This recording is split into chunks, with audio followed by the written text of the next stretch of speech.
Hello, good morning, everybody. It's now 9 o'clock. Do we have a quorum?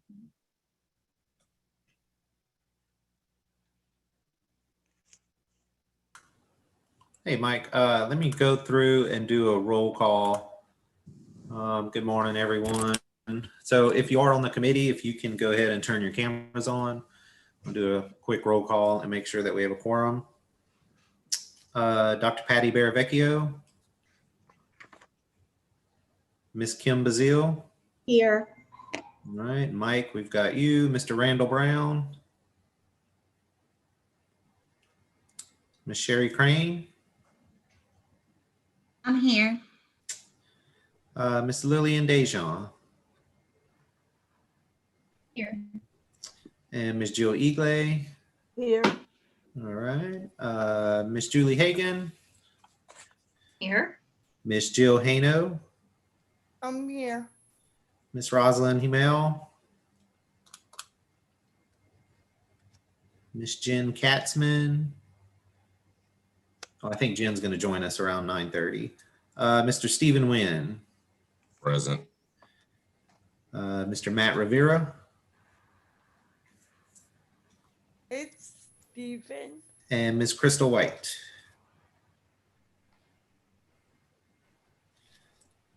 So Mike, including yourself, we have 8 members, so you do have a quorum. Okay. Well, since we have a quorum, we will call the meeting to order. Hopefully everyone had a chance to review the meeting protocols for the virtual meetings for the council that have been adopted. As a reminder, committee members are to be considered present. You must be on camera and have your first and last name shown. Please have your microphones muted unless you're called on by the chairperson. Electronically raise your hand to request to speak and wait to be called on by me. For attendees, once recognized to speak by the chair, your microphone will be turned on. After speaking, the microphone will be returned to mute. So we'll move on to approval of the meeting summary from the April meeting. Everyone should have reviewed the April meeting summary, which was attached in the meeting agenda that you received via email. If there's no objections to the summary, we can approve the summary by unanimous consent. Are there any objections?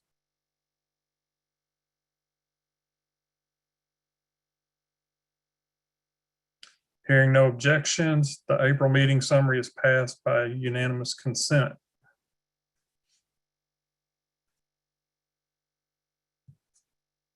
So we'll move on to non-contractual updates. First on the agenda is an update on non-contractual activities. I'd like to first turn things over to Julie Hagan with OCDD, who has quite a few updates to share with the committee. Julie, you have the floor. All right, good morning, everybody. The first update is in relation to the budget update for in regards to increased rates and DSW pay. I'll tackle that one first and then dental. So during the regular legislative session this year, in House Bill 1, which is the primary budget bill, the legislators approved using $16 million from the New Opportunities Waiver Fund to be able to give a rate increase for our OCDD home and community-based waiver services that are provided by a direct support professional. When you take the $16 million from the NOW fund and add the federal match, that's a total of almost $53 million. So there was, just so you guys are aware, there was some confusion during the legislative session. Originally, they had indicated that they would use the money out of the NOW fund to also fund some increases for intermediate care facilities and home and community-based waiver services that are provided by the Office of Aging and Adult Services. So there are community choices waiver, adult day health care waiver, and long-term personal care services. And we had to do some education to let folks know that by law, the New Opportunities Waiver Fund can only be used for the waivers that are under the OCDD umbrella. A couple years back, we changed it. It used to only be the New Opportunities Waiver, but a couple years ago, we changed it. So now you can use those funds for Children's Choice Waiver, Supports Waiver, Residential Options Waiver, or New Opportunities Waiver, but it has to be one of those four. And so after the House Bill 1 language said that it was to be used in our 4 waivers, and that it was to be used to increase wages of direct support workers. We've had several different meetings with the legislators. They also filed a House Concurrent Resolution 127 that's tried to clarify that they did want the majority to go to the direct support workers, but they understood that there may be other costs that the providers had. So they wanted to be able to consider that. And they also asked the department in that House concurrent resolution to try to find ways that we could give rate increases to the Office of Aging and Adult Services and the Community Choices Waiver, the Adult Day Healthcare Waiver, and long-term personal care. We know that a lot of providers for OCDD services are also providers for OAAS services. And they're worried that with the increase on the OCDD side, it's going to be hard to find workers on the OAAS side. And so they've asked the department to look for ways that we might be able to fund that. So what we did in OCDD, once we knew what our dollar amount was, is we took a look at what, with that 53 million, what does that mean in terms of a rate increase? And because we're going to have to do rulemaking and set up an audit and whatnot, we assumed that the rate increase wouldn't be able to take effect until October 1, because we'll have to do that. So using that 53 million for 9 months, a 9-month period, we've identified that it's likely going to be about a $2.50 per hour increase, again, for all of those services that are provided by a direct support professional. So that means our in-home services, as well as vocational and day habilitation program services, you know, again, all of those that are provided by a direct support worker. There's been some meetings where we had representation from the council as well as other advocate representation. We've had a couple of meetings there. We've also had 2 meetings now with the legislators to try to understand the legislative intent. And where we are at this point is, and then on June 25th, the Joint Medicaid Oversight Committee asked that we present information on where we were, which we did. What was presented at Joint Medicaid Oversight is that there was a agreement that if we were able to do a $2.50 per hour rate increase, that $1.25 of that, so 50% should go directly to the worker, and then 50% could be used for the other related costs that the provider may have. So what we did is we took your current minimum wage is $7.25, and we added $1.25 to that, so half of the $2.50 increase, and said that we would set a requirement that providers must pay a minimum of $8.50 to direct support workers. When we presented that at Joint Medicaid Oversight, there was some concern expressed that folks felt like we may not, that there may need to be more going to the direct support worker. And so there's not been a final decision yet. But we are looking, and the department is looking, and the legislators who found, who identified that money are asking that we consider what percentage or what amount of that 250 should be used to add to the direct care floor. What we do know is that once that is set, then we will put it into rule. And so what that means is that the providers then will be required, it'll be a requirement that they pay a minimum of whatever the direct care floor is. We will also then establish an audit process, and that'll also be included in rule. So what we'll do is that once this goes into effect, our office would then identify a time frame to be determined, and then providers would have to submit to us 2 weeks worth of payroll to their direct support professionals, and then we would do an audit to make sure that all of the workers were paid a minimum of wherever we set that floor. And the other thing that we would want to include in rulemaking is that any provider who's found to not have met the floor and paid all of their workers a minimum of, all their direct support workers a minimum of the floor, then there would be fines, sanctions, or some penalty that they would then incur for not taking that action. And so there's been a lot of discussion then. I mentioned the 50-50, which would mean that the 850 would be the floor. If we then decided to do like a 60% had to go to the direct care floor, that would raise it to $8.75 for a floor. And then if we raised it to a 70% requirement, that would be a $9 per hour minimum base floor. So there is also this Friday, I believe it starts at 9:30, Joint Legislative Committee on Budget, JLCB. And JLCB, it will also hear on the agenda item, it mentions now that there will be discussion of legislative intent of some of the bills. And our understanding is that Representative Edmonds and Representative Bacala plan to discuss this on Friday at JLCB. So we are trying to nail down, kind of a final legislative intent.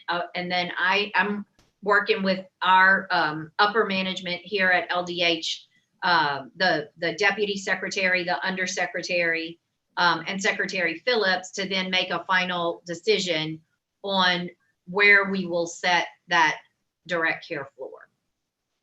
So that's a whole lot of information, and I'll stop there and take any questions people have about that. Yes, ma'am, Miss Jill. Mike, do you want me to call on them, or do you want to call on them? I'm sorry. Sure, go ahead. I'm sorry. House Bill 1 turned into Act. What's the House Act, new Act number? I'm not sure. Let me find that out, and I'll let you know. Oh, damn. Which act are you trying to find, Jill? I'm sorry. What House Bill 1 is now Act. Sure. Which act? Give me 1 second, I can tell you. Okay. What Karen is, I haven't know this since very old.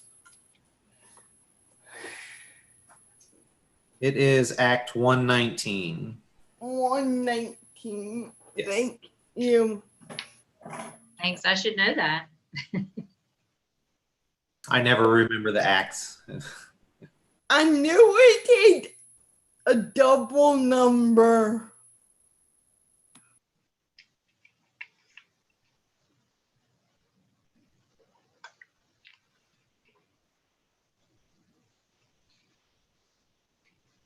Do we have any more questions for Julie?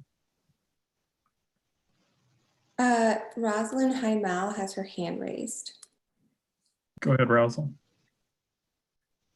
Yes, I know I'm coming in a little late and I want Jill to kind of catch me up on it since, I'm coming in, but, for what were you, kind of saying, because I didn't have my paperwork out and that.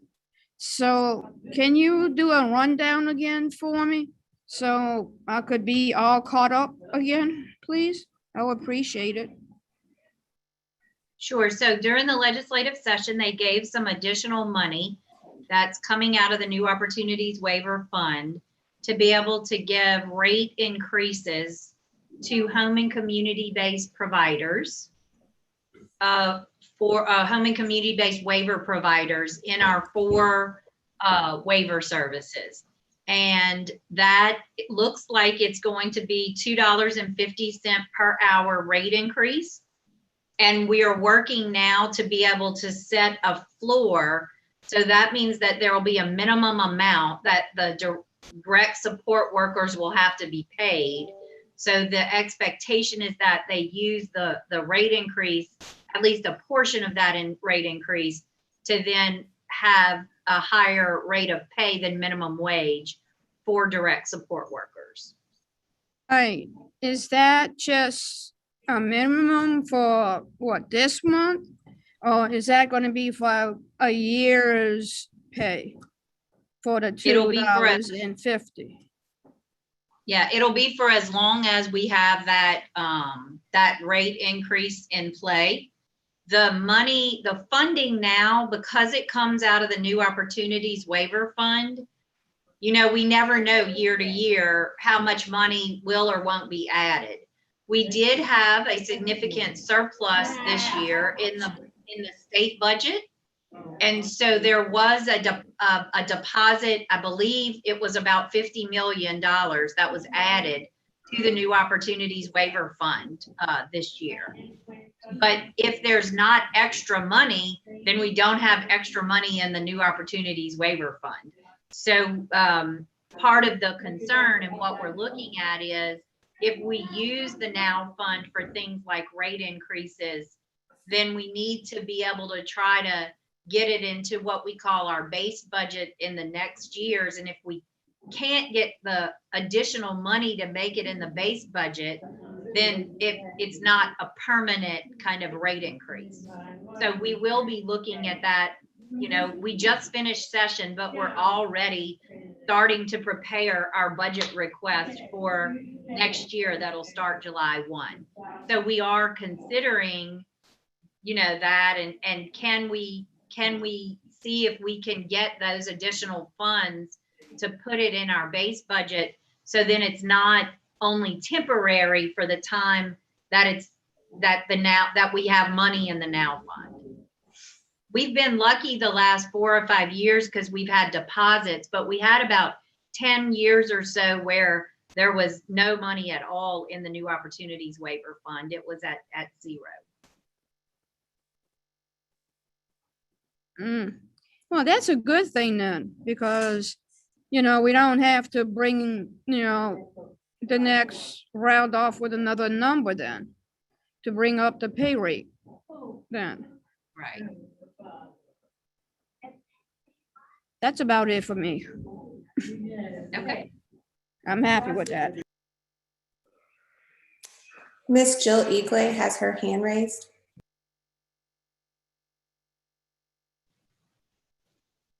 Hey, turn on your mic, Jill.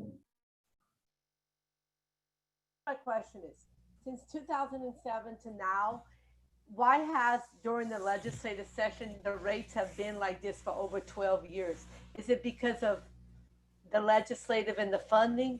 Are they working every year hardly to get the provider rates within the DSPs and the NOW waiver, so the people who we, how we get our quarterly up to date?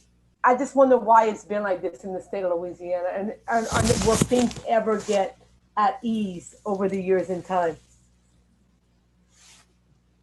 So the rates that we have in place right now for OCDD were really developed around 2002. So they were actually developed almost 19 years ago. And we then from 2002 to 2008, you know, our Louisiana budget had a lot of, we had a lot of challenges, and there was a lot of reductions and budget cuts that we had to take place because the dollars, the state general fund dollars that were coming in weren't very much. And so from 2002 to 2008, we actually had to reduce the rates for like the Now Fund services and our waiver services. So then 2 years ago, well, and even beyond that, I'm sorry, from after 2008, there were a lot of reductions too. So we restored the rates. So there was a lot of money that was put in to be able to restore the rates up to that 2008 rate. And then during COVID, we did do some what we call supplemental payments. So we didn't increase the rates, but where we had some additional funding, we did give providers of disability services some increased kind of supplemental payments to help them with the additional costs that we know happened with COVID. There was additional overtime, additional costs to get PPE, personal protective equipment. You know, some things were shut down. And so we know that there was a lot of additional cost. And so we did that. And then with this $2.50 increase, it'll get us closer. But to answer your question, Jill, about future, one of the things that we've started to have a lot of conversation about, and pretty soon the LDH is going to be publishing a business plan so that people know for the whole department, what are the major things that we're working on.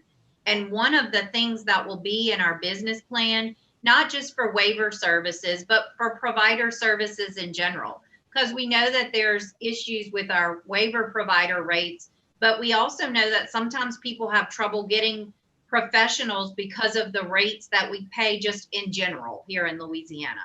So one of the things Secretary Phillips has asked us to do is for all rates that are within Medicaid to have some system or some way that we're routinely and regularly looking at those rates.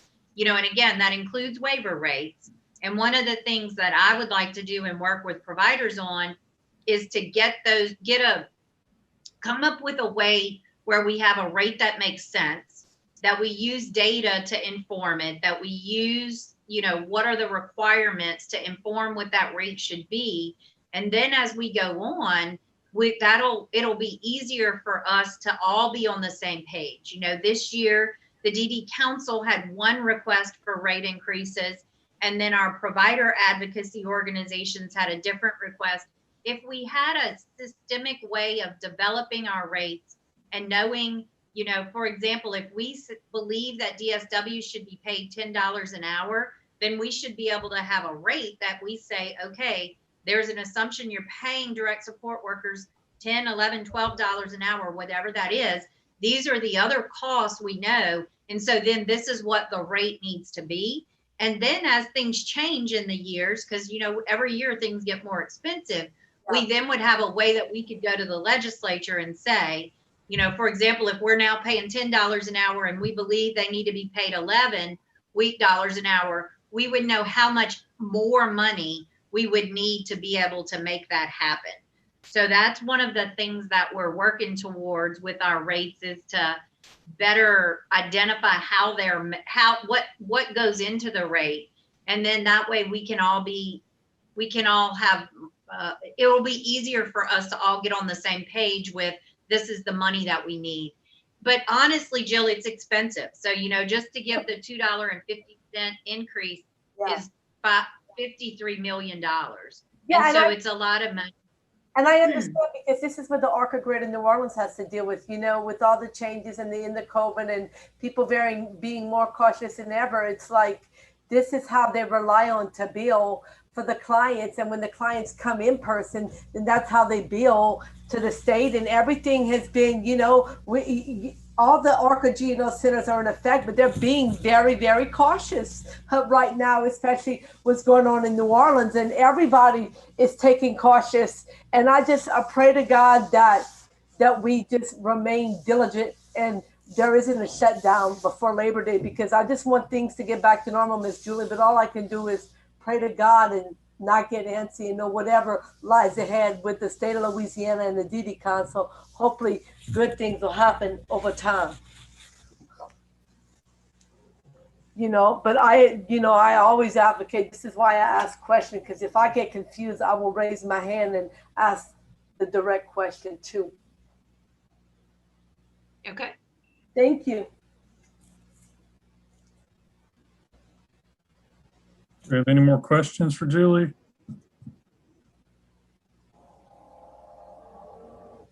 Julie, do you have other subjects you want to carry? Sure. And I don't know if Jen Katzman has joined yet. The next one on the agenda is dental for adults. I have. Hey, Julie. Okay. And so Jen and I have been working on that closely together. So there were two other pieces of legislation that passed this year. One was House Bill 172, which required that the department look at providing comprehensive dental services to adults with intellectual and developmental disabilities who receive home and community-based waivers. And then there was a House Concurrent Resolution 34 that asked us to study providing those comprehensive dental services to adults in the intermediate care facilities. So we've been working internally to develop that. Jen, do you want me to keep going, or do you want to give an update on that? Again, kind of our office has been working together. Yeah, absolutely. So, and Julie, if I say anything wrong, correct me, but as I understand it, there's, like you said, there's two things kind of moving on the dental front. And so the team in Medicaid has been working very closely with OCDD to implement the HB 172 changes. We're working with our CMS partners so that we can find the right authority in order to effectuate the changes to get the comprehensive coverage in for recipients of a DD waiver. But we foresee no major implementation barriers there. We already have comprehensive coverage for children under 21, so we're mirroring that for the adults in a DD waiver. And we think that, as far as the benefit and the coverage, it's a pretty smooth transition. We will be putting in our FY23 budget request, which we are already developing and meeting on. In fact, it's due on Friday internally for our internal review. So that is one of the items that will be on our budget ask, is for a full year of funding for those services, since they would start July 1st of 2022, which is what the legislation says. So that's pretty on track. Just making sure that we get it appropriately approved by CMS and the right waiver authority is where we are right now. And we actually have a meeting being set up with our actuaries to go over some of those nuances so that we can make the appropriate ask to CMS and our rate setting and everything. So anything I missed or left out there, Julie, on 172 before I go to the HB1 appropriate? I don't think so. Okay. So I've already talked about the rate increases though in House Bill 1, unless we covered that. I'm talking about anesthesia and hospital. Yeah, I heard you talk about the rating. I was like, oh, not touching that one. You got it. But there is another small change in HB1 unrelated to the rate increases that Julie talked about, related to dental services. So there was some funding put in HB1 to increase reimbursement for hospital and anesthesia services for dental treatment in hospitals for our recipients, particularly those who are in a DD waiver. And so what we have been working on is what we call in our billing terminology is a modifier, so that the way that the anesthesiologist in the hospital can bill us is increased when they are performing an oral health related service for someone in a DD waiver. And so they are doing that. They're increasing it by $20 per unit billed. So it's quite significant. And also and the unit is 15 minutes. So every 15 minutes that the anesthesiologist works on the case, they get to bill an additional $20 if it's a DD related oral health service in a hospital. And the hospital will also be able to bill us an additional facility fee for those types of treatments. And the reason why we're doing that is we have heard that there's an access issue and that children are waiting on wait lists to get into the hospital for those oral health procedures. And those are very important to their health care. And so we're increasing the reimbursement to try to eliminate that access issue. So those are the two big dental changes and funding related changes that came out of the session related to dental.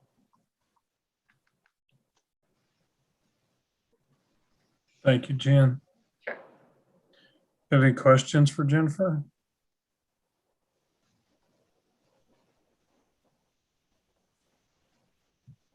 Rosalind Highmill, you have the floor. Thank you. How much is, I should say it this way. How many people are on that waiting list just to get into the hospitals? That's a great question, Rosalind. It's a little hard to say because there's not actually a wait list in the normal sense. It's more of a, every different dental provider has clients that are waiting to get in to be scheduled by the hospital. The hospital is taking a long time to schedule their procedure. And so each different provider has different number of clients that they're struggling to get into the hospital for that procedure. So it's not like a wait list that's maintained here at the department like we do with historically with waivers. Does that make sense? The way Yeah, okay, but great. does that mean that they still have to wait for at least a certain amount of money to No, ma'am. only to do it with No, or ma'am. in? They're just waiting because the hospital only has limited availability. They are scheduling the procedures only when they can fit them into their schedule for like an operating room sometimes.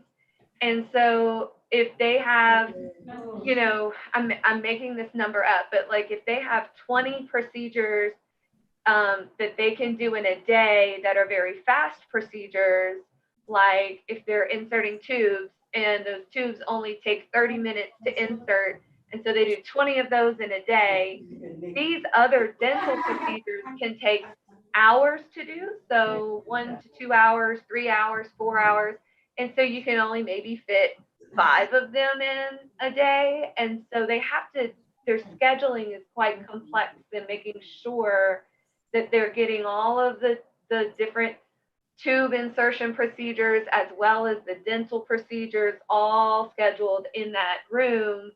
And they have to kind of back it out on their monthly schedule to get it in. And so there's no set time that the child is waiting. It just depends. So one child may wait one month, one child may wait 6 months. It also depends on the hospital, if it's Children's Hospital or the hospital in Shreveport, and what availability or openings they have in their procedure rooms. So it's all very provider based, and which is why we want to incentivize the hospital providers by paying them more money to schedule these procedures more often. Now, I'm seeing where you're saying that from. Let's say, I'm going to go ahead and just say this, coming out with it.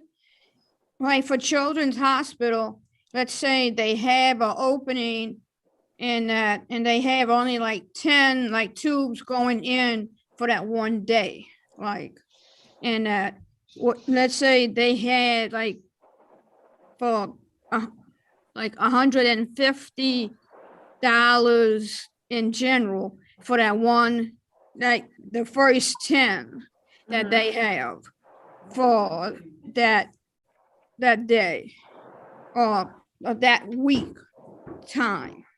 Could they do it in a week's time, or does it mean like for the 2 days that they have it for $150 that they can do it with the waiver for that child or for the first 10? So it's a it doesn't lengthen their timeline to get it done. All it does, so we reimburse for every procedure that they're performing. So if they have 10 tubes to do and it's $150 per tube, we will always reimburse the $150 per tube. That's not going to change.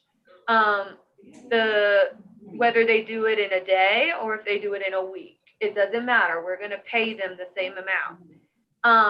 What is changing is if it's like an oral surgery, if they have to go in and maybe do like a surgery because there's a dental problem, I'm making this number up, Rosalind, so don't quote me on it, but let's say we reimburse $500 for that. We're now going to increase the reimbursement so that, for example, again, making it up, we'll pay $1,000 for it or something like that. Yeah. And so that way, if for every surgery for a dental reason for a child, they can get $1,000 instead of $500, which means they'll schedule those hopefully more frequently and make up any revenue loss from the more frequent procedures that they're doing instead of the dental ones. Yeah, that does make, sense on it. We really don't know what's what coming out of it. I'm not going to doubt you. Well, they did ask us, they came to us, they said, look, we have a problem. We think this is why it's happening. Can you help us? And so the legislature did fund it. And so we think that this will be a good solution. Yeah, it makes sense. But did they ever mention, like what kind of price up on that, or, how they going to, want to really, go about it? Yes, ma'am. They asked for the hospital to get a higher facility fee reimbursed. So we'll be increasing that facility fee. I think right now we're targeting to increase it by $400.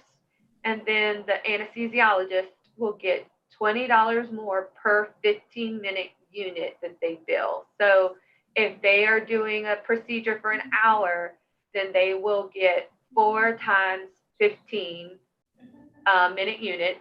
So 4 times $20, they'll get $80 more. Oh, okay.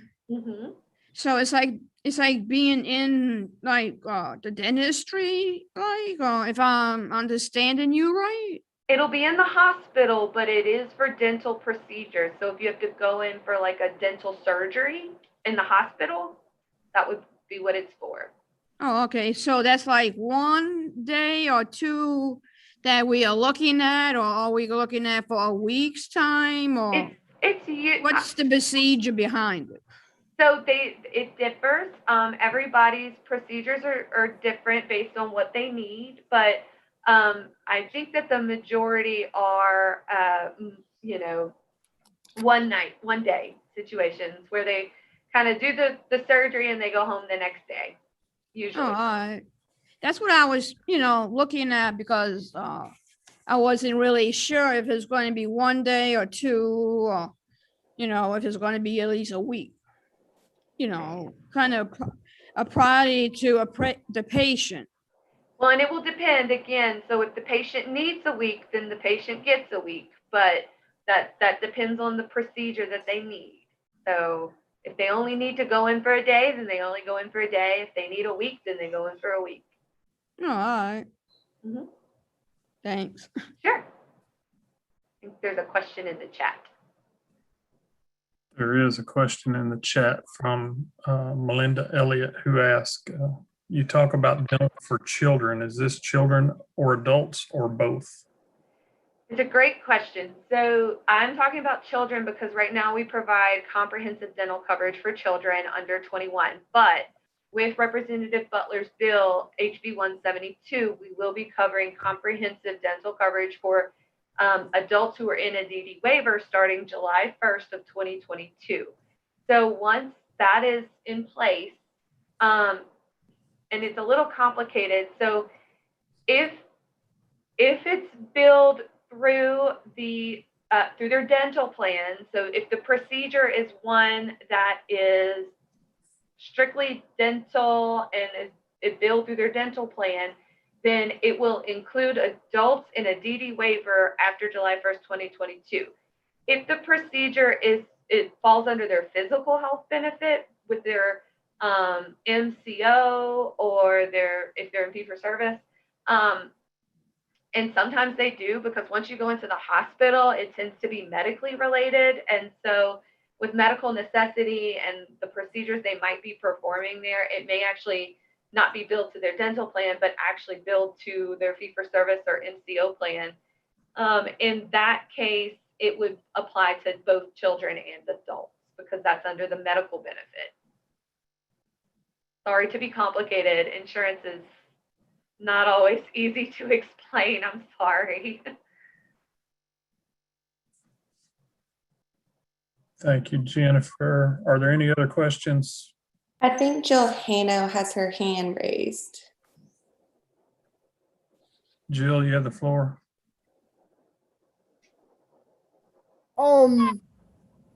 This might be going back, but Julie used for the DS, the minimum wage increase we were talking about before.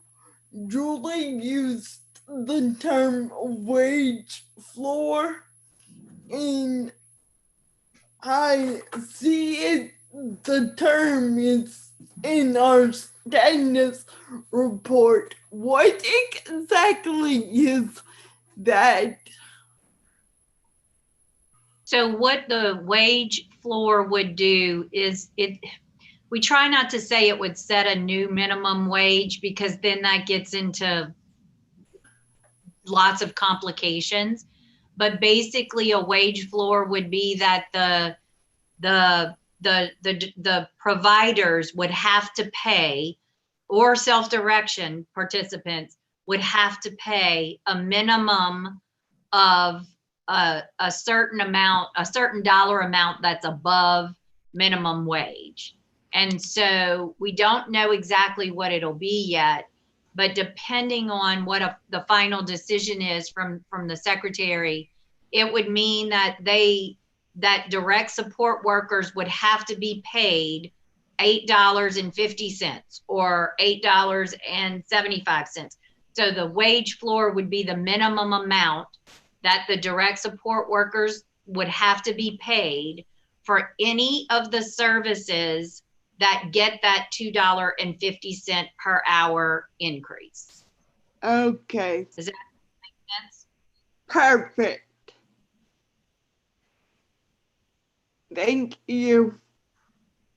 You're welcome. Thank you, Jill. Me? I said, thank you, Jill. Oh, sorry.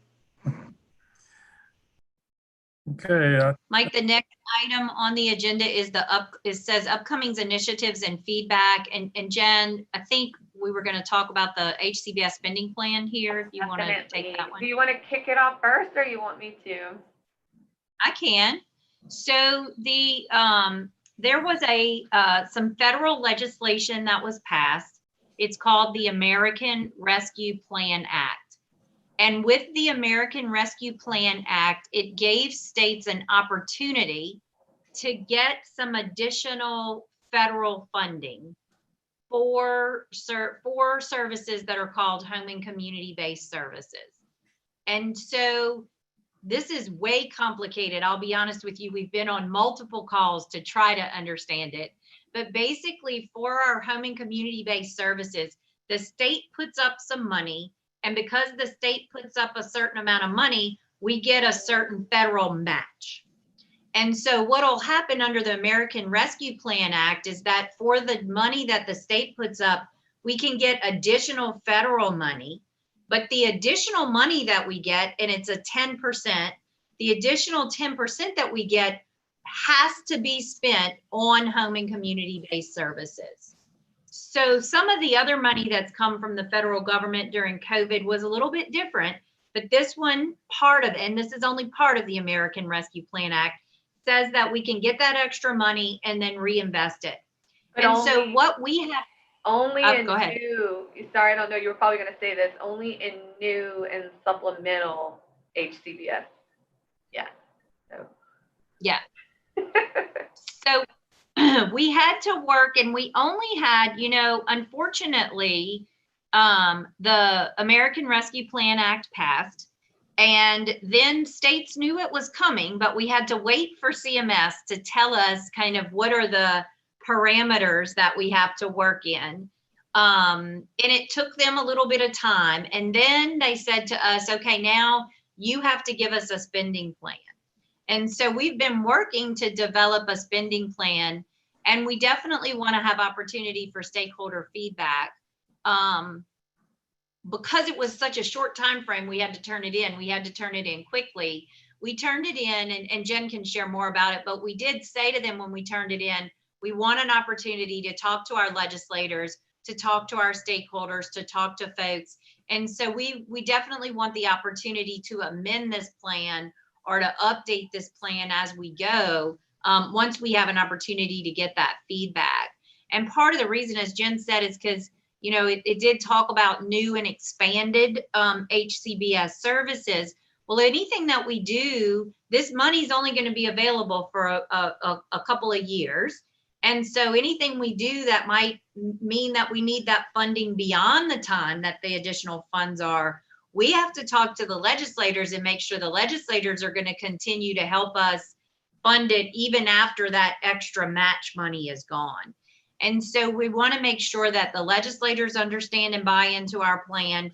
And then we also want an opportunity to inform stakeholders of what we're doing and hear feedback on those things. So Jen, I'll turn it over to you. Hopefully that set the stage the way you were thinking. You're on mute, Jen. I'm muted, sorry.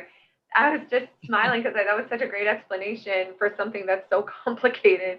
So like Julie said, the minimum requirement for this additional federal funding is that it has to be used for new and supplemental HCBS supports or programs or services. And so we had to really think hard about how that would work, because the way we get the funding is we, just like she said, we spend a certain amount, and so the feds will add 10% on top of that to send us as new federal funding.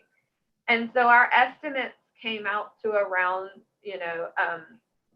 a good number, over 100 million that we could possibly get, but that has to be approved by CMS. So that's what we submitted on our plan, that we think we can get an additional federal funding. And it has not been approved yet. But once we get that funding, we can't spend it until CMS approves our spending plan for those dollars. You can spend the money and reinvest it, but it has to be a new or enhanced HCBS, so we can't use it to replace or supplant anything that is existing today. So we can't use it for things that will replace other expenditures and free up those dollars. And so that got a little tricky, because that basically means it's one-time funding. and that funding goes away in March of 2024. We get the money from the feds, and then we have about 2 years to spend it. We don't get more money each year. We get one pot of money, and we have 2 years to spend it until March of 2024. And so our struggle was, what happens after March of 2024 when those dollars go away? And so for now, in an abundance of caution, we proposed a plan that focuses on one-time expenditures, since the money we're getting is only one-time money. We have a couple of recurring suggestions that we made to the feds, mostly around PACE and around Act 421. And because we know that a lot of people have concerns and reservations about the enrollment cap in Act 421, and that's the next update. So I can segue to that when it's time and talk about this a little more. But we wanted to eliminate that enrollment cap with this funding. And so we did put that in our plan. We had already talked to the legislature about it. However, we have lots and lots of great ideas in other areas where we felt we could reinvest these dollars, but they're all recurring expenditures that we're going to need ongoing. And so just like Julie said, we can't commit the legislature to something that will start in 2024 without, talking to them about those ideas, talking to our stakeholders about those ideas, since we had basically no time to really vet those externally with everyone that's interested and everyone that we needed to talk to.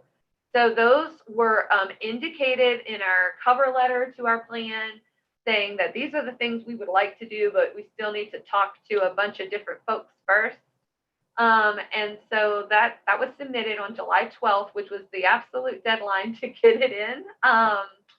And we had already gotten an extension on that because they basically gave all the states only 30 days to turn it in. And I think almost every state asked for an extension with only a few exceptions. So the extension deadline was July 12th, and we submitted it. And I think we're just waiting to hear back from CMS now. They have not approved any state spending plan yet. So we're watching and waiting.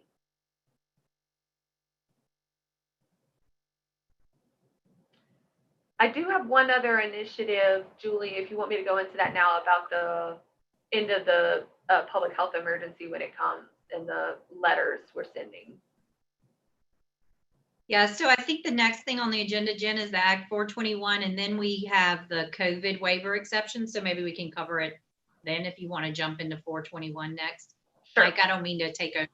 Stop me if I'm No, y'all are out fine. of Go line. ahead. I wasn't sure if the notices were considered upcoming initiative or if it was under COVID. So, perfect. All right. So Act 421, as I just mentioned, we've been in constant contact with CMS about getting approval for our 1115 demonstration. Unfortunately, we met with them yesterday, and they did indicate to us that they don't feel that we will have approval in time for us to go live on October 1st, which was our hope. We had told them that we were shooting, because every time we don't get approval in preparation for the next quarter, we continue to push it back and try for the next quarter and the next quarter. And so since CMS is still working through their approvals and their leadership decisions on some of the policy in our demonstration waiver, they did tell us yesterday that they don't think they're going to meet that target date for us to go live on October 1st like we had hoped. So now that means we have to look at January 1st. And I'm sad to give that disappointing news. I have updated our leadership, and I'm working with them to come up with a plan and see what we can do to alleviate any CMS questions. They have asked for a call with them with our leadership, and we're trying to schedule that for next week. And also see what we can leverage from the American Rescue Plan dollars that Julie and I were just talking about. Seeing if they can give us some clarity on you know, if we can spend those dollars for this, like we proposed, we did ask for dollars to use for this program to eliminate that enrollment cap. And so if they will approve that funding, will that alleviate some of CMS's policy questions on our demonstration waiver and allow us to move forward? So, you know, that's where we are. And that's the latest update. Anything to add, Julie? I don't think so. Yeah. Do we have any questions for Jennifer? See one hand. Can't see who it is. Ashley? Ashley McGrath? Oh, hey, Ashley. Hey, thanks, Mike. So if we go in the direction of the state plan, do we have to start over again with CMS, or since it's a state plan service, is the process shorter? Or are we going to be looking at, you know, I know we submitted it a year ago, I believe in September. So I'm just trying to figure out the time frame if we switch it, or we what does that process look like? Yeah, so if we do go the state plan route, we do have to start over. It's called a state plan amendment. Instead of what we would do logistically is we would withdraw our 1115 demonstration waiver from the approval process, and we would instead submit a state plan amendment. But the good news with that is they do have a much shorter clock. So unfortunately, with an 1115 demonstration waiver, there's no CMS time limit on approval, but with a state plan amendment, they have 90 days. So they can stop that clock at any time if they have questions. But given that this is pretty standard as far as state plan and that there's other states that do it, I can't promise that they won't stop the clock, but I think it's more reasonable to expect that they would approve within their 90-day deadline if we submitted a state plan amendment, and Okay. it retros back. So if we, you know, if we go the state plan route, Ashley, we would submit it at some point this fall, quite frankly, with a, you know, we would aim for that January 1st start date. But if we had to submit it later, we would still ask for the January 1st start date, and they would allow us to go back, and we would start accepting applications and things. Awesome. Thank you. We're ready to get rolling. Thank you. Rosalind? Yeah, what I want to know, in the 90 days frame, does that mean with the clock ticking up, you know, for it, does that really mean that we have to keep moving forward with the paperwork as well, but in a quicker manner? Or what kind of manner do we have to really go into to get it done? Sure. So I think what we would do, since we're already planning ahead, the state's being very proactive about this. We just have to make sure that we have the funding for it, but we are planning ahead so that we submit, if we go the state plan route, we submit that in advance of our start date. So that would mean that starting January 1st, if we go the state plan route, we could begin accepting paperwork, like you're saying, Rosalind. And so there would be no delay on that because of the 90 days from CMS. We would start accepting paperwork on a normal schedule.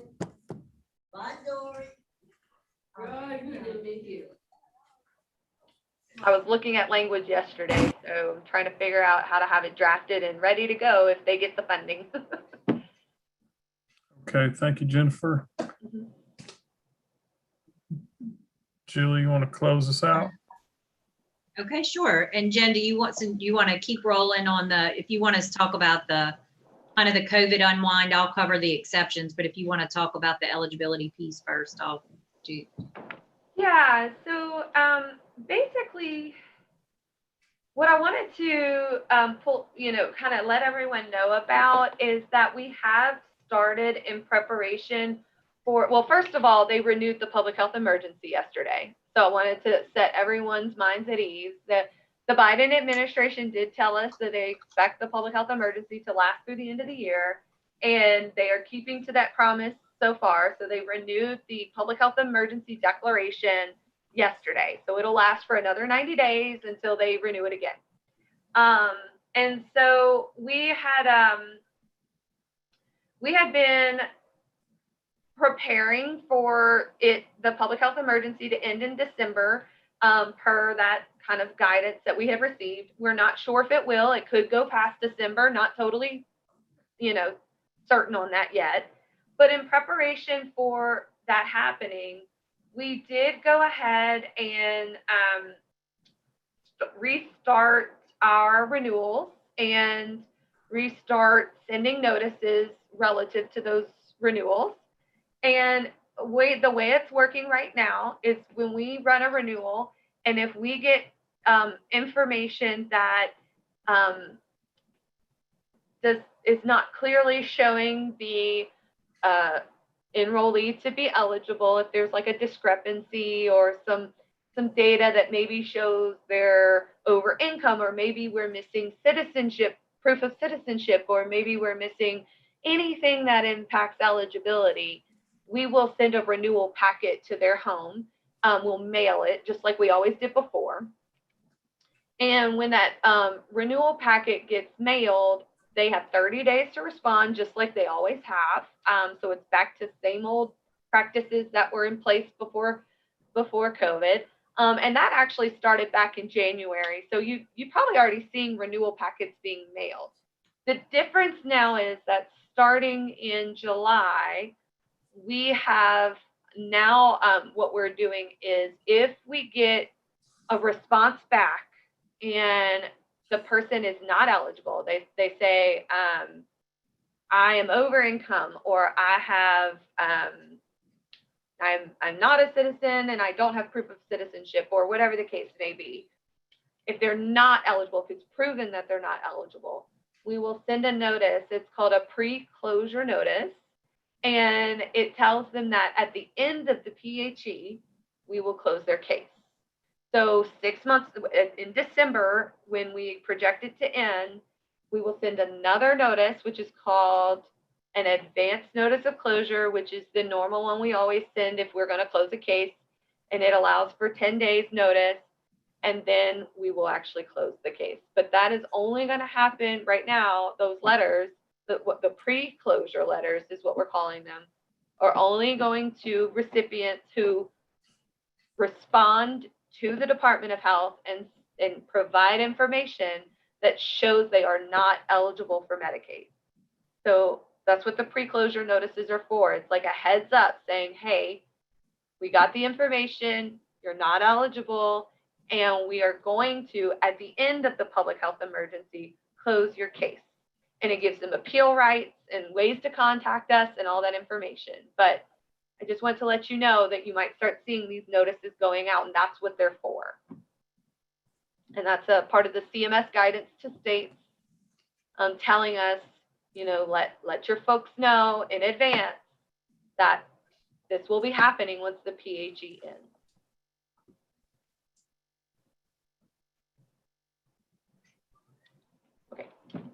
Let's see, Okay, and then to pick up from there, and Brenton, I don't know if you want to open the letter. I know that in the agenda, you guys had a letter that was sent from Deputy Secretary Mark Thomas about the COVID waiver exceptions. And so I'll just talk a little bit about that. During the legislative session, there was a House Bill 204 that circulated. It did not, it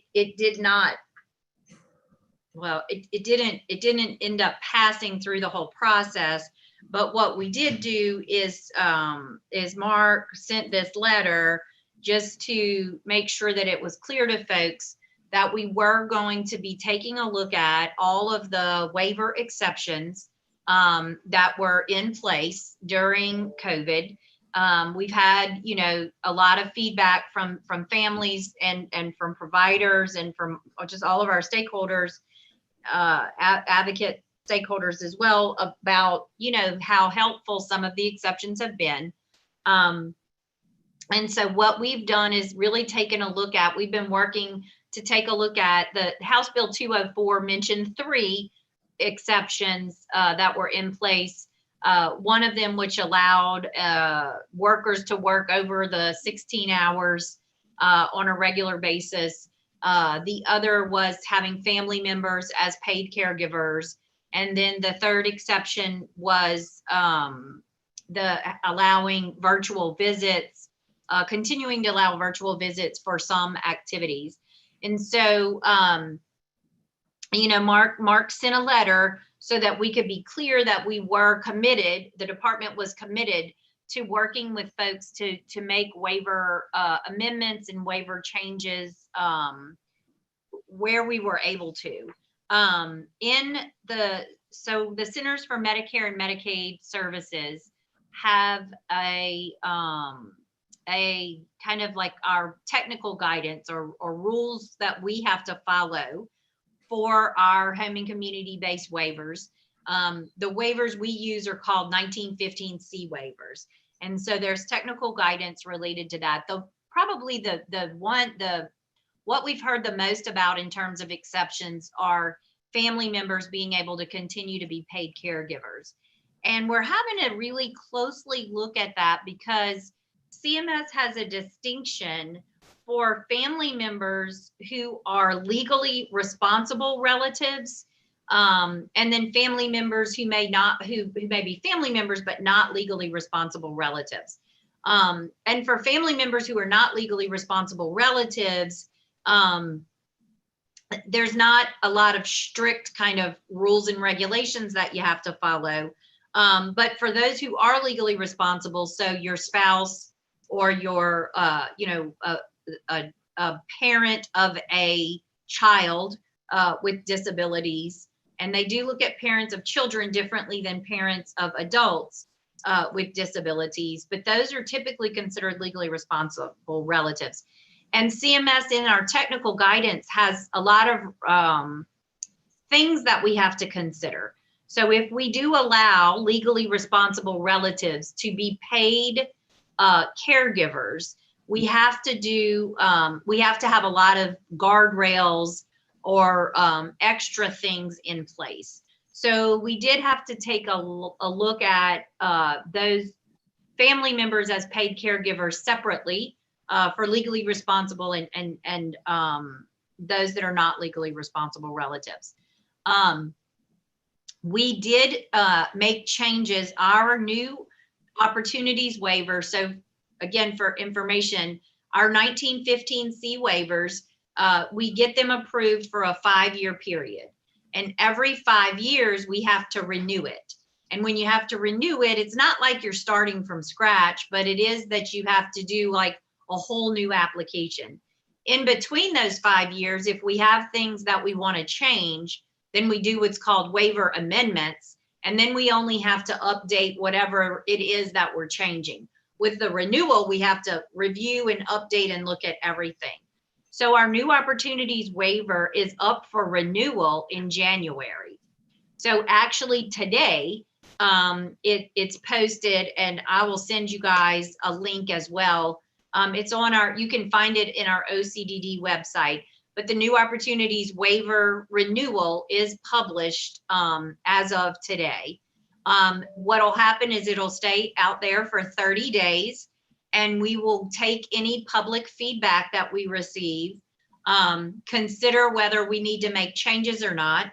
And then if we do make substantive changes, it will be posted again for another 30-day period. So we have to start earlier, even though it's due and it's not up until January. We have to start early because we have to be able to allow time to post it for the 30 days and then repost if we do make substantial changes.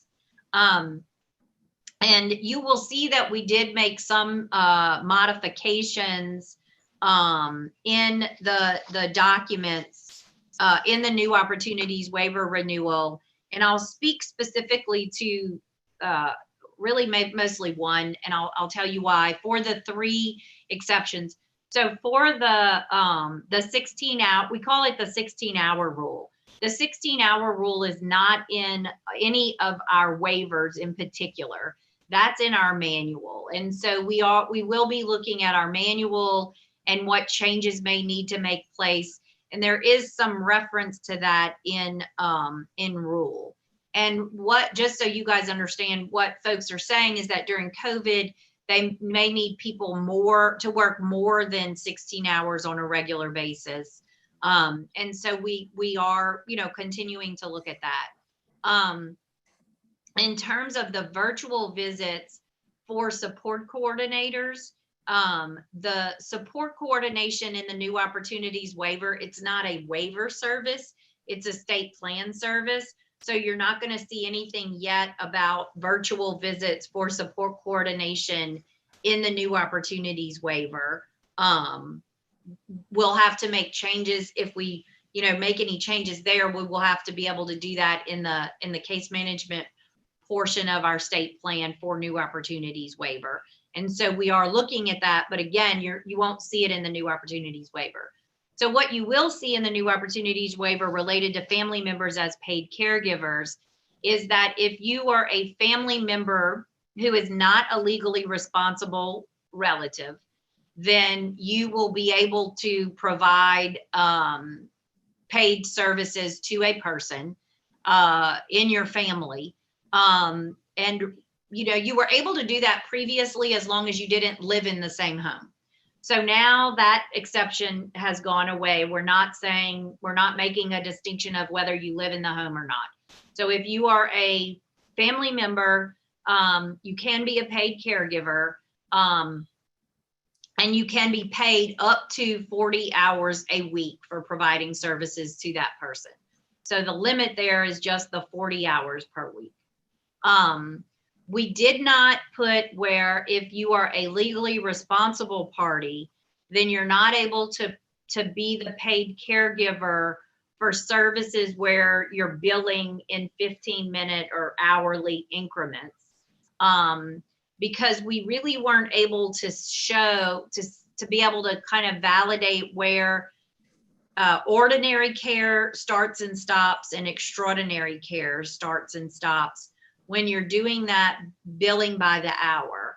We do have that if a family member a legally responsible relative can continue to be a paid caregiver under the monitored in-home caregiving or companion care option. And the reason for that is because that's more of a per diem. So under a per diem, you're not having to show this is where, as a spouse or as a parent of a young child, these are the things I would normally do versus these are the things that I'm being paid to do as a caregiver. But under the MIC and the companion care, there is the ability to kind of flex in and out of that. And then the family member gets compensated kind of one flat amount or one flat per diem. And so that's what you will see in the new opportunities waiver. And again, if folks, disagree with what we have in there, or folks have comment on that, then you can, review it more in detail. And there's a lot more detail in the waiver itself and the explanation, and then give us public comment. This question is also what we have to do when we then submit it to CMS is we have to tell CMS, this is all of the feedback that we received, and this is our response. So if you send in a comment to us through the website that'll be included with the publication, we have to tell CMS, this is the feedback that we got, this is our response to it. And again, based on what we hear from feedback, we may also go back and make some additional changes to that document. Once we have that finished with the new opportunities waiver, we'll then take the feedback we receive, and for the residential options waiver, the children's choice waiver, and the supports waiver, where appropriate, we'll look at making similar changes through a waiver amendment for those things related to the exceptions. So that's my update. I'll stop there and take any questions folks have about that. We have a hand raised. Kelly Monroe.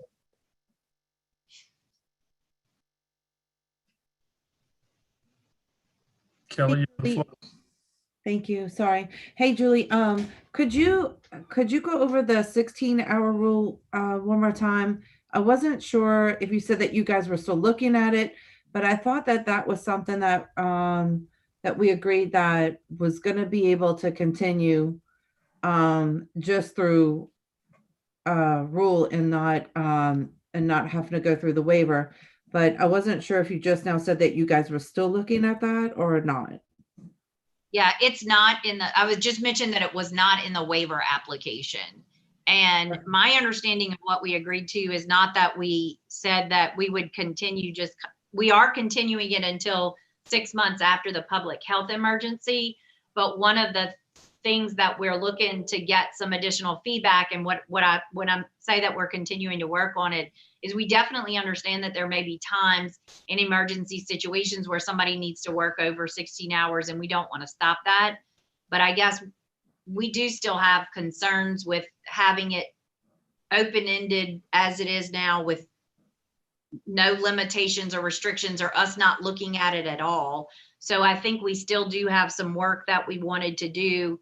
And we had worked with you guys on like what might be some correct guardrails or things to do. We had proposed like a certain number a month or things like that, but we have not finalized that. It's not, that's not in the new opportunities waiver though, because the 16-hour rule isn't in the waiver.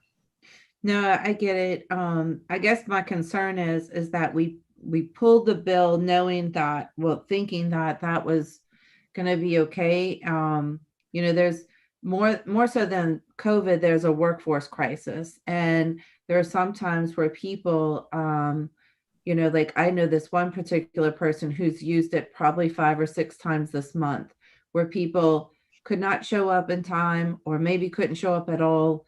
And instead of being alone, they had to use that. And so it wouldn't be something where it was never intended for us to say that, hey, you can schedule someone for 16 hours, but that you also in an emergency could use it and not receive approval ahead of time, because a lot of people simply just don't have time to receive approval, especially when some of their times that they're trying to, their shift changes like 10 and 11 o'clock at night. So, you know, just if you could just keep us posted, because I've been telling families otherwise. Like I've been sharing the document that Mark had sent, and that was not our understanding on that document. Well, and what it says is LDH will continue to monitor when a provider has staff regularly working over 16 hours per shift, and LDH will work with the provider to identify the reason this is needed to help address the barrier. And so what we really, knowing that we have time, what our hope was is that we could look at situations where that is regularly happening, because we are able to pull that from SRI, and then that may help inform us on what we need, what do we need to do. So I'm not saying that it's ended, and I'm not saying, we're just saying that there may be, we need to take a look at that and take a look at where that's happening, when that's happening, to help inform us on what do we need to do there. So, but you're not going to see anything in the now waiver. And again, I'm not saying we're ending it, nothing that, you know, families shouldn't be concerned that that's going to stop. What we really want to be able to do is see where it's happening, why it's happening, and what do we need to do to help address the issue. Okay, because I guess that's what, and I remember that statement also, and I thought that was going to be like just in the rule that, hey, if there's like a particular person or family or provider who is continuously using it, we're going to reach back out to them and find out why, and try to address each situation that way. I didn't realize that that was going to happen ahead of time. So I was just looking for clarification. Thank you. Okay. Thank you. We do have one question in the chat box from Melinda Elliott asking, did I understand correctly that companion care got a rate increase in the last legislative session, but managed in-home care did not? I'm gonna have to check on that one. I'm not sure. I'll need to clarify that. I don't want to speak out of turn. I thought we were looking at increase in both, but I'll clarify that, Melinda, and let you get back with you on that. And then also we have Liz Gary ask, where can individuals find the link to public comment for the waiver? All right. I'm trying to, let me see if this,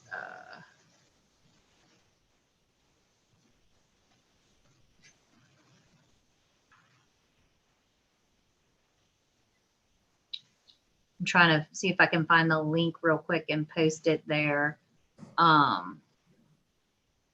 Jen, do you know if there's a specific place that they send public comment to, or if it's just? Yeah, I think there I is. think Hold on well, just a second. and we, Let's see. yeah, there is it says you can submit written comments to OCDD, OCDD-HCBS@la.gov. But I'm trying to see. Yeah. I'm sorry, y'all. I don't know how to copy links and put it in the. Actually, isn't that the one with the LADD council one? No, this is for public comment to,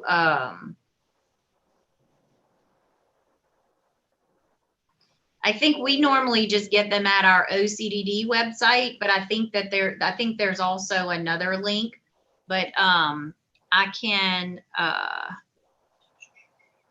We can send it after, Julie. yeah. The website itself is OCDD-HCBS@la.gov. And if it goes there, I just put it in the chat. If it goes there, then that for sure, we summarize it there as well. All right, Jill, I mean, not Jill, I mean, Julie, you have, Uh-huh. wait a minute. They had two the same, but can somebody bring it down? I couldn't catch the other one. Which one?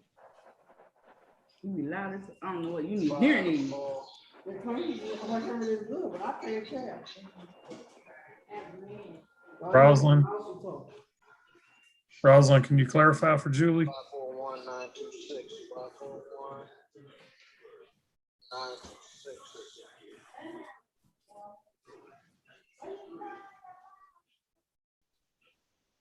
So I think there's a question about, can we distribute the link? I'm happy to send it. Can I ask a quick clarification for council staff? If we get that link to you guys, can y'all make sure it goes out to the DD council listserv? Yes, we can. Okay, we'll make sure we get that to Please, y'all. because, I'm just not good at the figuring out last how to put link. it in the chat. Okay. Thank you, Rosalind. Could you hit your mute, please? Jill, you have a question? You have the floor?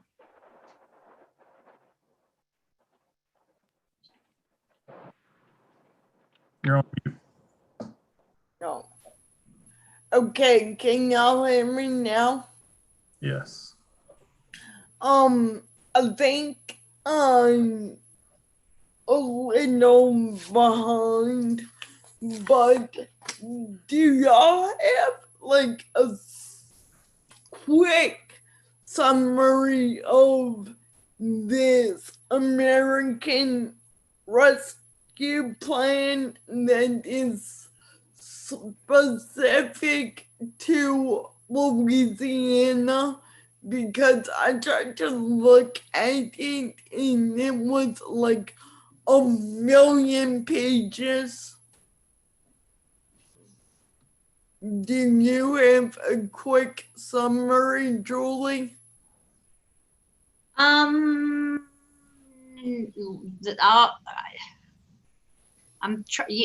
know that I don't have one specific to Louisiana, but I think that our national DD director group may have done a summary that I would be able to Email it. share with folks.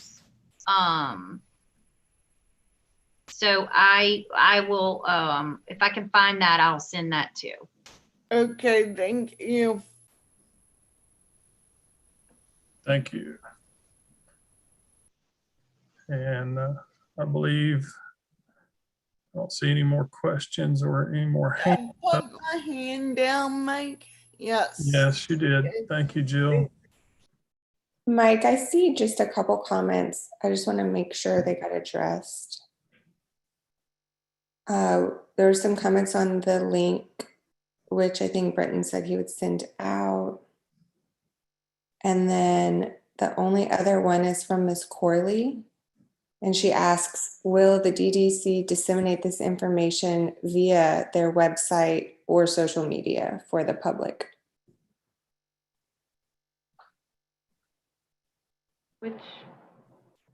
Which information? I think she is asking about the link to comment for the waiver. Oh, But I can, just based on where it is in the chat. okay. Yeah, the waiver it should be online for public comment if an amendment's out there. And Julie and I are working on getting the right link to staff to send out. Sorry, we have navigation issues. Yeah, Brenton, I just sent you something. Hopefully that.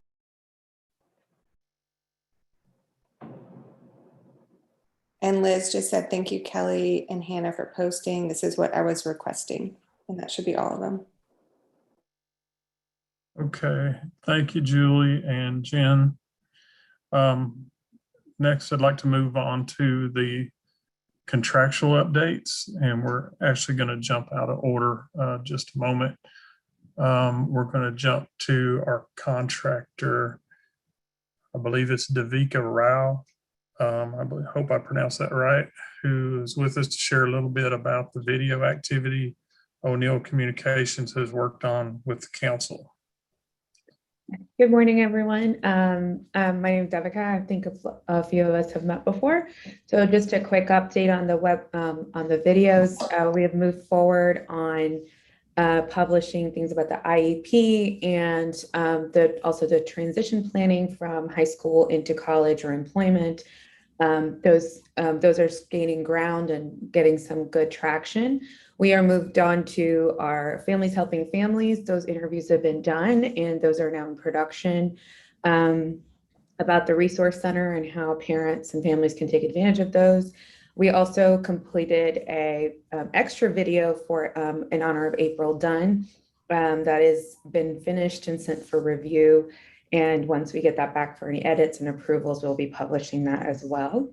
And the employment videos as well as waivers are also underway for resources as scheduling and interviewing. So we're moving forward on the remainder of the video project and looking forward to continuing sending out some good content.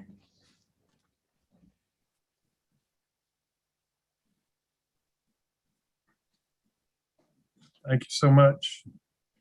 Thank you.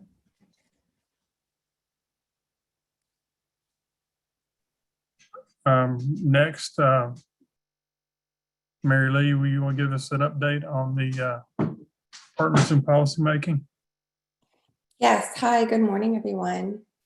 I will give you guys an update on partners in policymaking. So in this last quarter, a Trello board, which is an online workspace, was created for the PIP 2020 class. The PIP coordinator selected boards as the topic for May, and that session did take place on May 29th. The PIP 2020 class held a virtual session titled Parliamentary Procedures and Boards. Nicole Learson, who is a professional registered parliamentarian, and she's helped us out a little bit here at the council, presented on parliamentary procedures, and Adrian Thomas, who is the PIP coordinator, presented on serving on boards. And there have been a couple different drafts of proposed plans for the class of 2020, the virtual class of 2021, and recruitment for 2022. I did not mean to say virtual class of 2021, just virtual sessions for 2021. And I can share that screen if you guys are interested. Give me 1 second.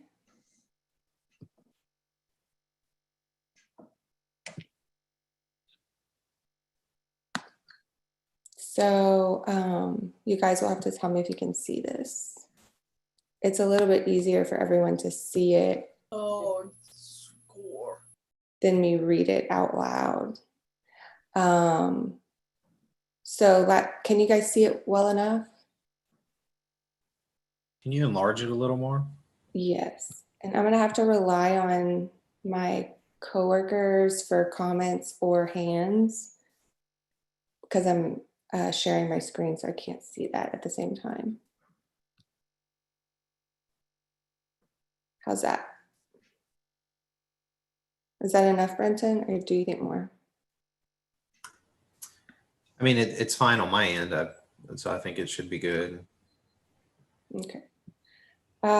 So you can see, as I mentioned, the May session happened. That was boards, and that was with Nicole Learson. I don't believe the June session took place, and it looks like in July it will be history and the art of negotiation. And then also in July, you can see that the virtual webinars are planned to begin.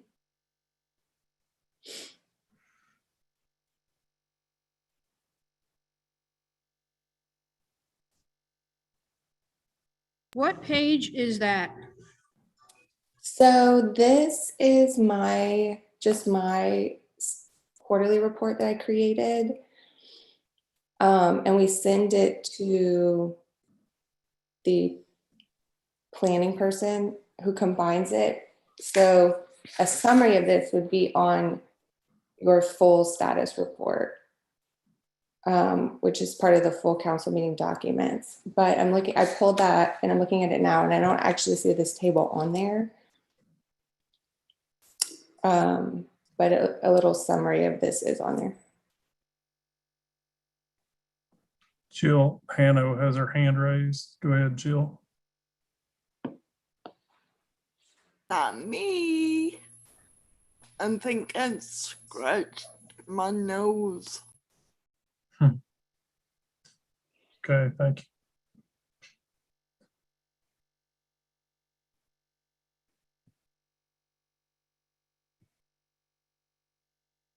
Trying to get to the chat. I have a comment from Stephen who says the font script is a little hard for him to read. Agreed. Okay, I can communicate that to the coordinator who creates the schedule. That's part of her responsibility.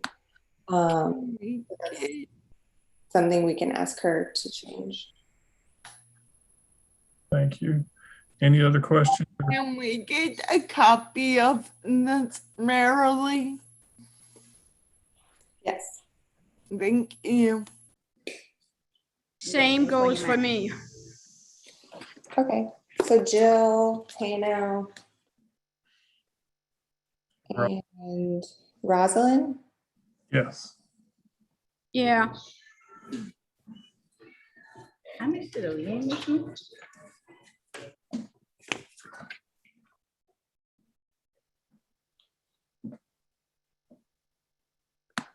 We have a comment from Susan Ron. Are the class of 2020 are the class of 2020 classes held in person? So no, they are not. That was some discussion at our last meeting. Some people wanted it in person that were from the class of 2020, but they're still being held virtually. And that is kind of the purpose of that Trello board. If you see that at the top, it says a Trello board. So that's like an online workspace, and that's how they meet and communicate.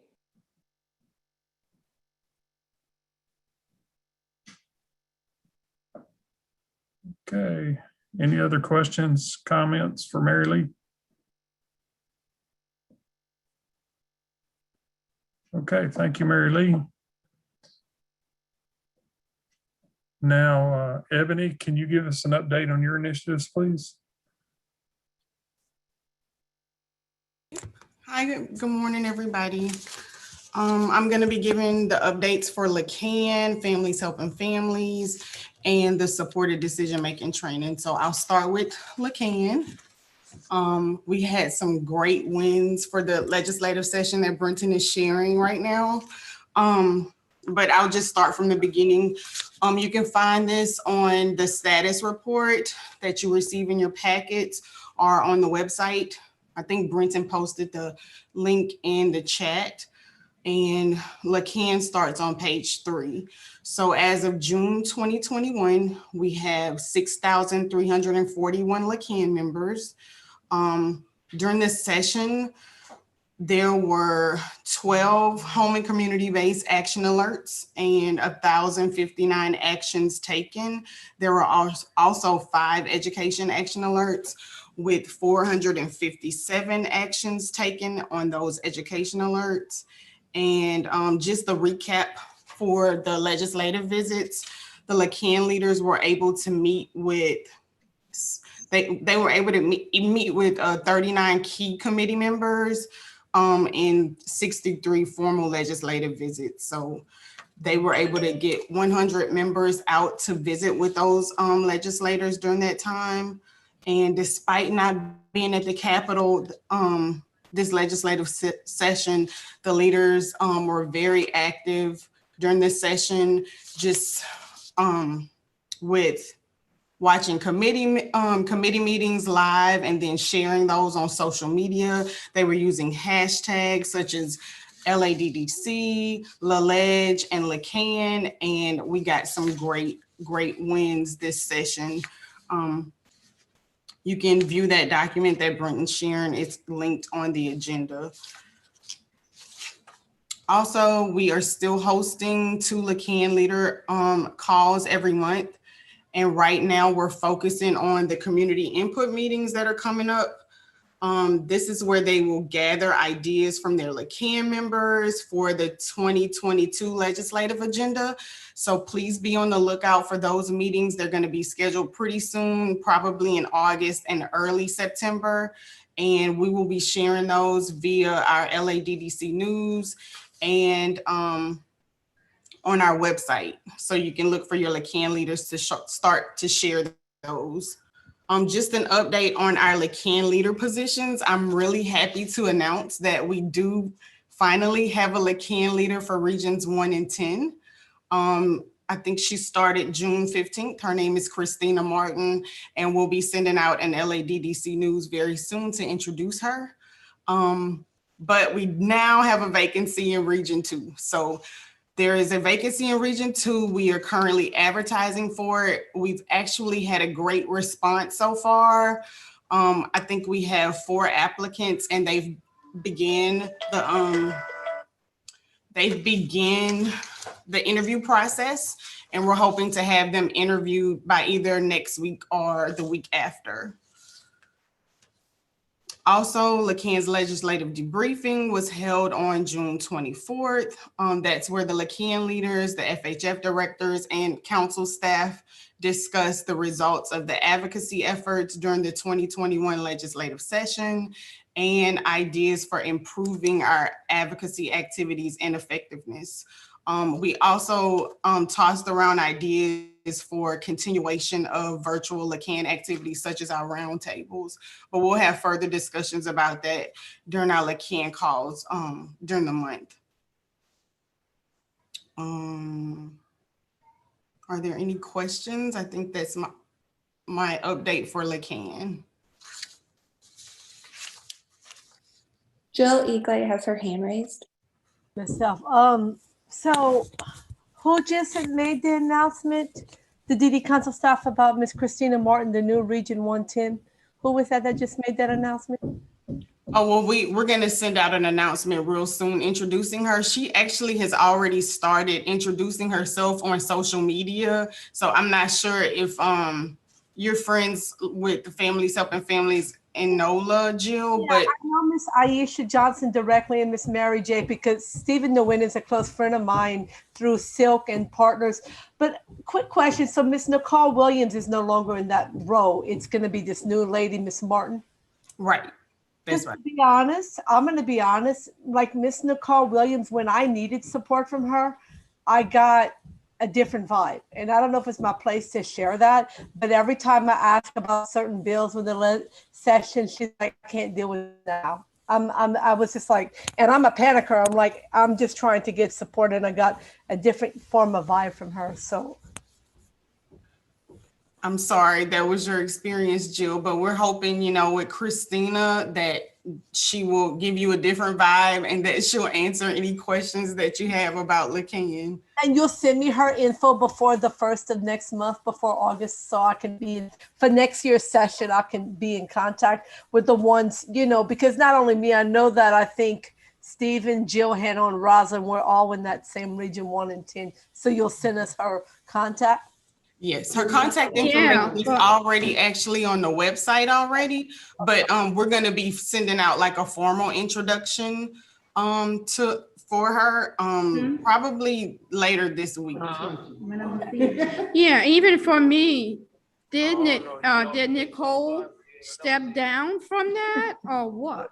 I mean, it's not my place, but every time I ask her about legislatives before it ended, I just got a different vibe. She's like, well, I can't deal with this now. And I'm like, I was in the DD Council because I care about fighting the fight for IDD in the state of Louisiana. But when that happened, I knew that. I hope, Miss Ebony, I shared that to you because I just know that I'm like, God, here I am trying to do the right thing and being active in Lacan. And when someone acts a certain way, I'm like, what's really going on? I don't, I'm not. Well, Jill, if I may, so the particular staff that you're talking about, I don't think it's necessarily appropriate for us to discuss that here. I will say it was not the Lacan leader. She was just helping out the center in the absence of a Lacan leader. So there could have been lots of situations that occurred that maybe she couldn't help right at that time. Okay. But just to let you know that at any point in time, if you're not getting information you need, you can always reach out to the director of the center, or you can reach out to Ebony or I if you have questions about things that are going on during the legislative session. Thank you, Mr. Britton. Okay, thank you. All right, so that'd be a 24. You have a comment from Ms. Corley.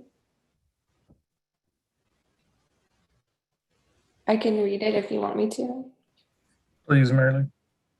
Do we believe the Lacan alerts contain so much information that it makes it hard for some to see/find the action required? And I can address that merely. So Ms. Karanda, that is actually what we discussed during our legislative debriefings.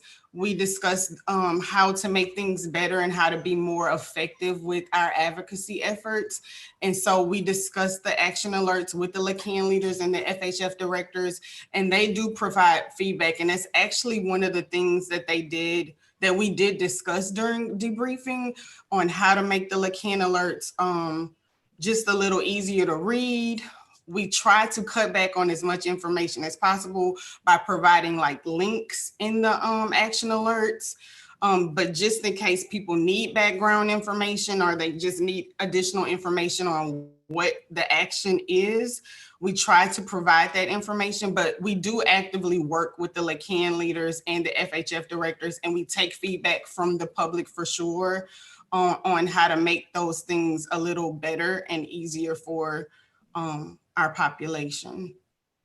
So I hope that answers the question. And you have a second comment from her as well, Ebony. Okay. Do LACAN know the reasoning regarding the inability to keep LACAN leaders? Have they considered exit interviews? So Susan Ring is actually the executive director over the LACAN leaders. I'm not sure if she's considered that. I know she's on the call. I'm not sure if she wants to address that question or not.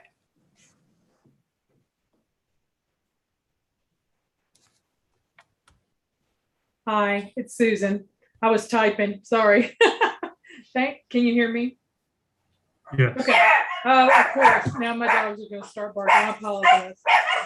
We have not had exit interviews, but what I was typing in is actually we don't have a high turnover with most leaders.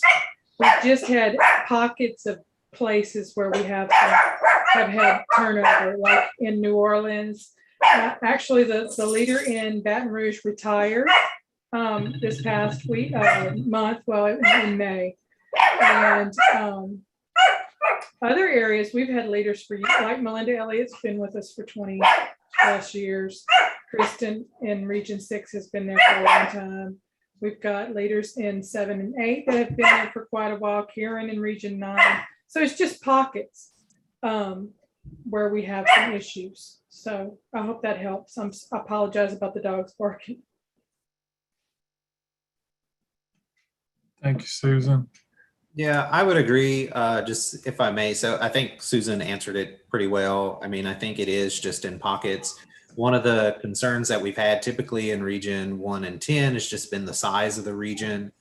We have talked about different ways to try to attract folks to that position. But honestly, when you look at the delegation size and the actual size of the region that they cover, it's not much different than other regions that we do have currently.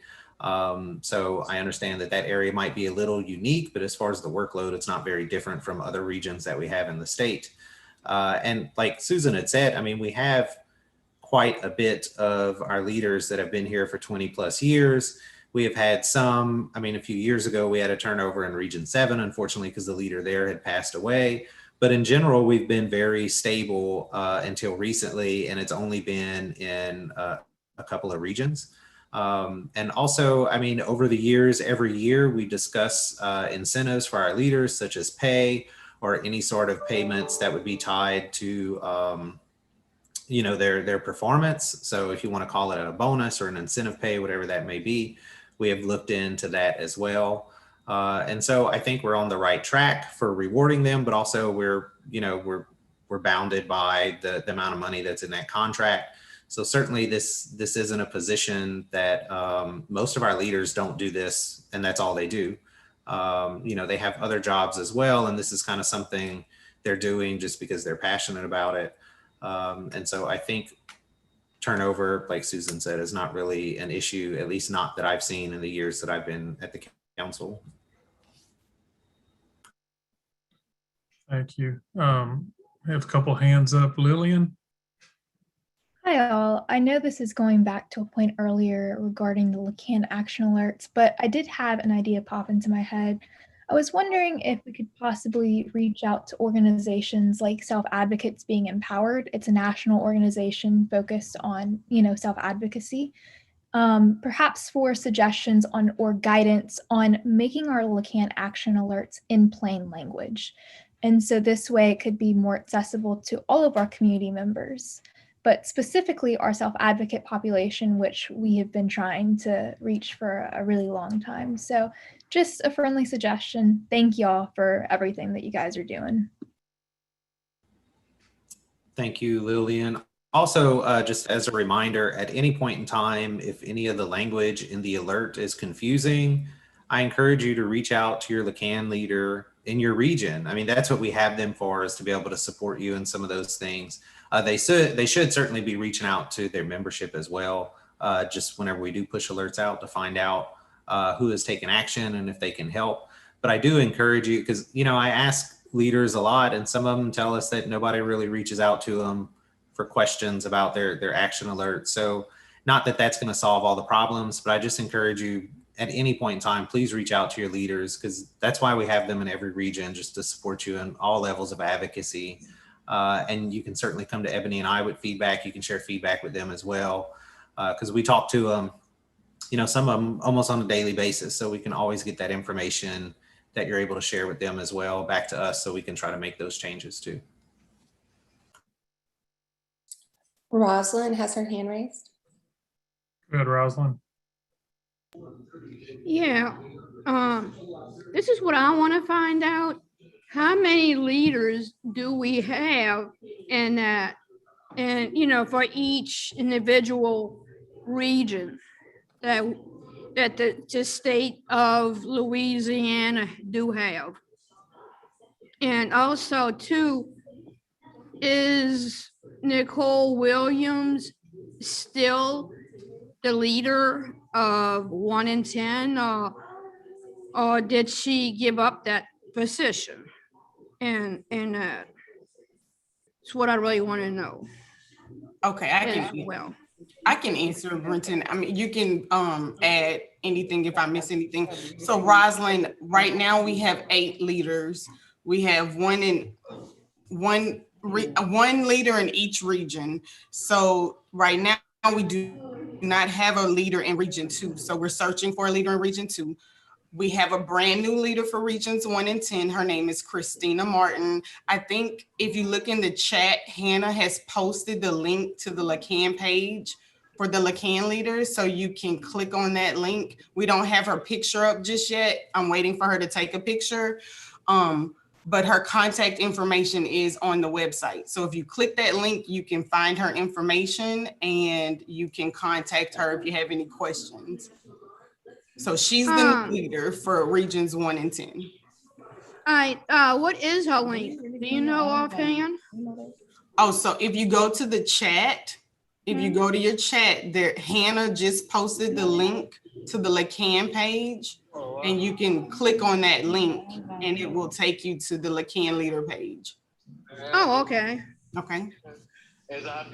All right then. But this is what I want to know. What is Nicole Williams is going to do now? You know, in that. So she's no longer with LACAN, so I'm not sure what she's doing now. Right.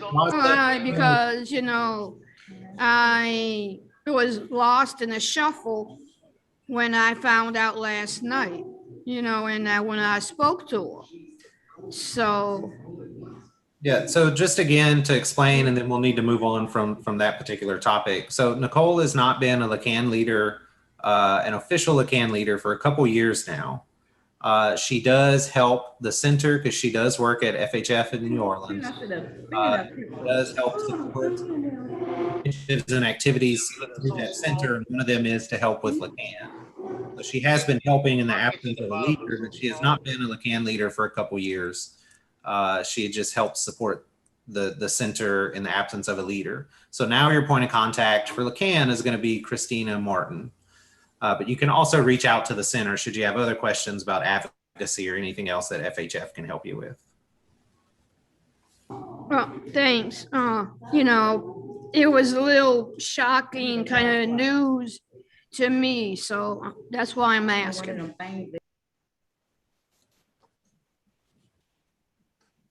Thank you. You want to continue, Ebony? Yeah.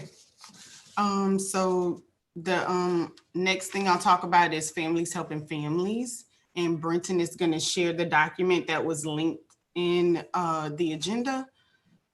And before I get to the document, I just want to share some great news. I know Julie and Jen talked about the achievements that we had during this session for home and community-based services, but this also includes one for Families Helping Families. We did receive the additional $500,000 that the council was asking for on their legislative agenda. So I just wanted to just put that out there that the council received that additional funding, and the Families Helping Family Centers will start to get that funding. Well, they started to get the funding starting July 1st of 2021. The document that you're looking at on the screen right now is the fourth quarter data. That data only includes information from July 2020 to May 2021. So there's going to be a year-end data table that I'll share at the October meeting, and that table will include the June 2021 data that the centers turned in earlier this month. So as you can see, most of the centers are on target for meeting their deliverables. If they do not meet their deliverables, when I share the year-end data at the October meeting, there will be corrective action plans in place, just so that the centers let us know how they plan to meet the deliverables that they didn't meet this year. Does anybody have any questions about FHF? Ebony, there was one comment in the chat. Okay. It was from Ms. Corley, and she was just asking, will the DDC disseminate all links and documents provided in the chat for everyone to access, such as those attending via YouTube? So if the staff person that's monitoring YouTube, if they can just take those links that are in the chat and just drop them into the YouTube chat box, that would be appreciated.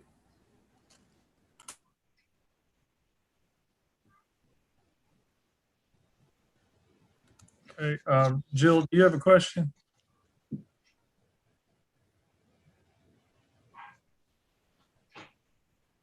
Yes, sir, I do. Thank you. The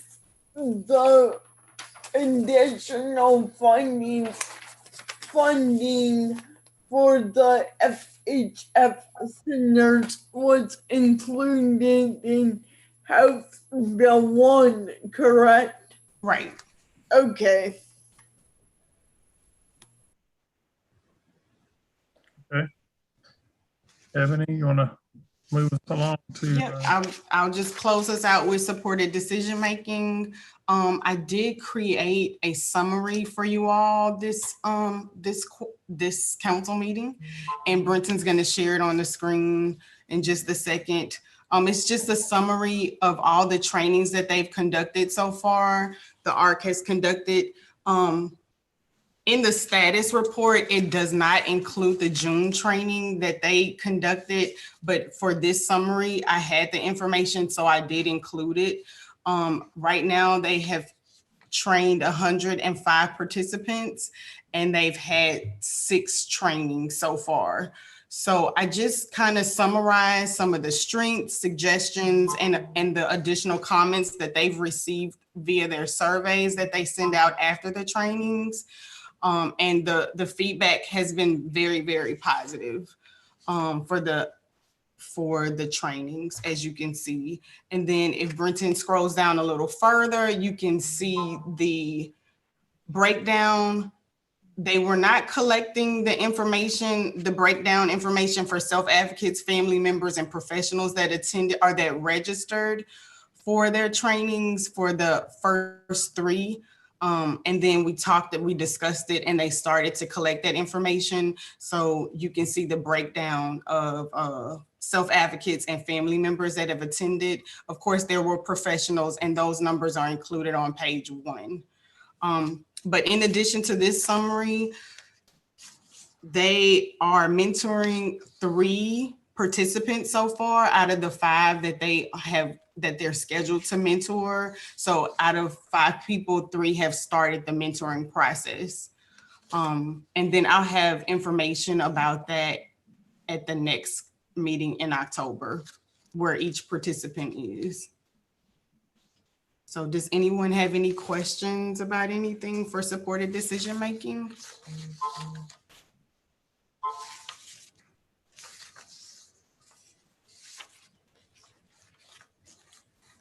I don't see any. Ebony, Okay, thank you so much. thank you. Now, move along. Brenton, will you give us an update on the remaining initiatives, please? Sure, there's just a few.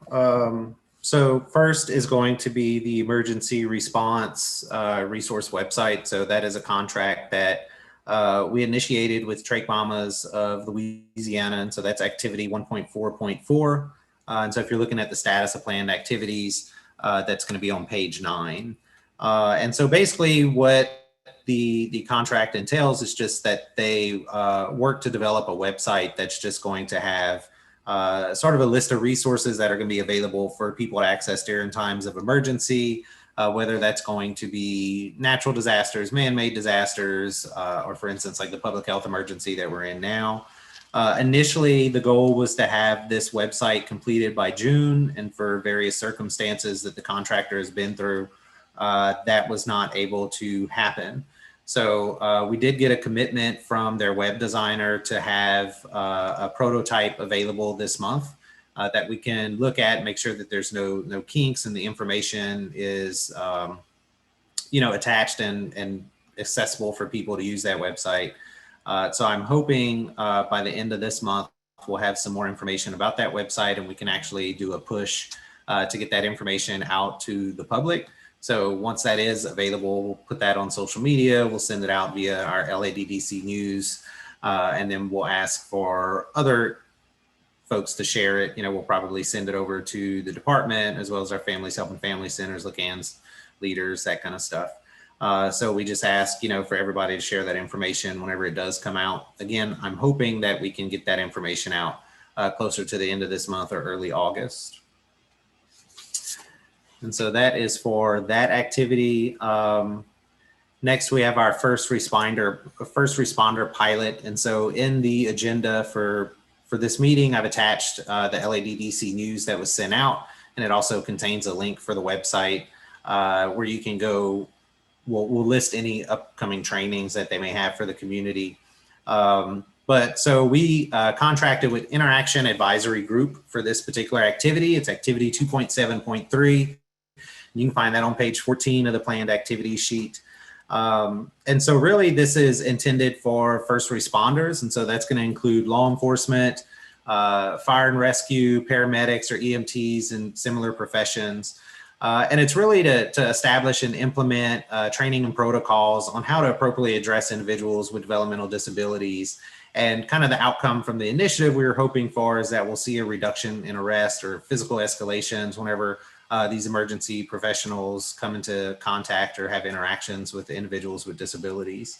And so they've been conducting these skill building training activities, I think since around January or so.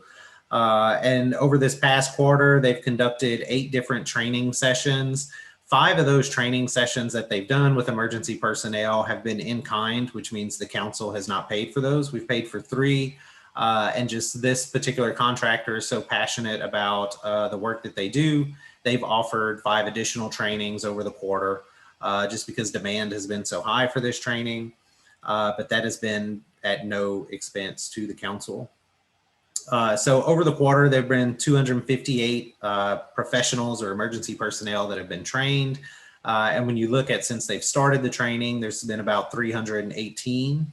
And one of the things they do for the training for professionals, just to make sure that there is a perspective there from individuals with disabilities, they have at least 2, sometimes 3 individuals that might join them for these trainings, just to make sure that they can get more real life experience, more real life kind of stories about their encounters, and just to make sure that, they get more of or the professionals that are at the training will get more of a perspective from an individual with a disability about how they might feel or how they may react to certain situations, so they can kind of learn from each other at those trainings.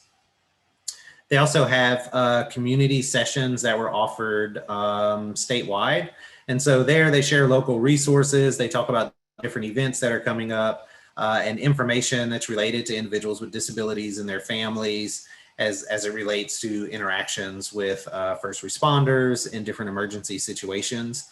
I think they even do some real life scenarios or kind of role play to help with that. And so this past quarter, they had those trainings on May 13th, June 3rd, and I think they also had one on July 1st.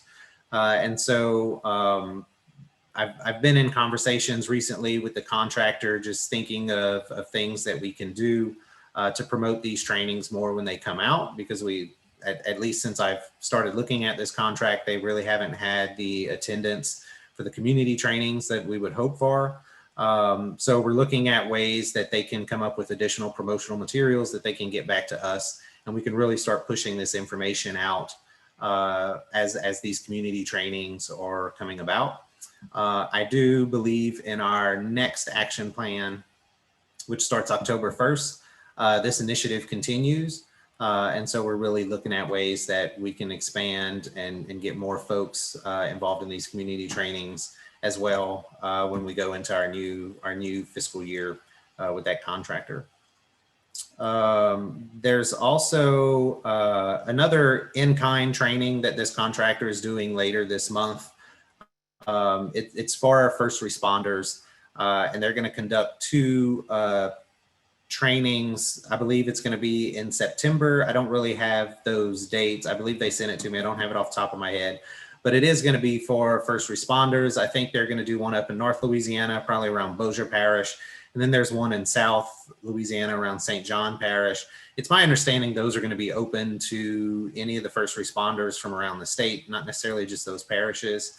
But that's something that they wanted to do in kind, again, just because of the demand for how much of this training has been requested of them. They're trying to make an effort to come and do an in-person training later in September at their expense. So any questions about that initiative? I think I see a chat. Oh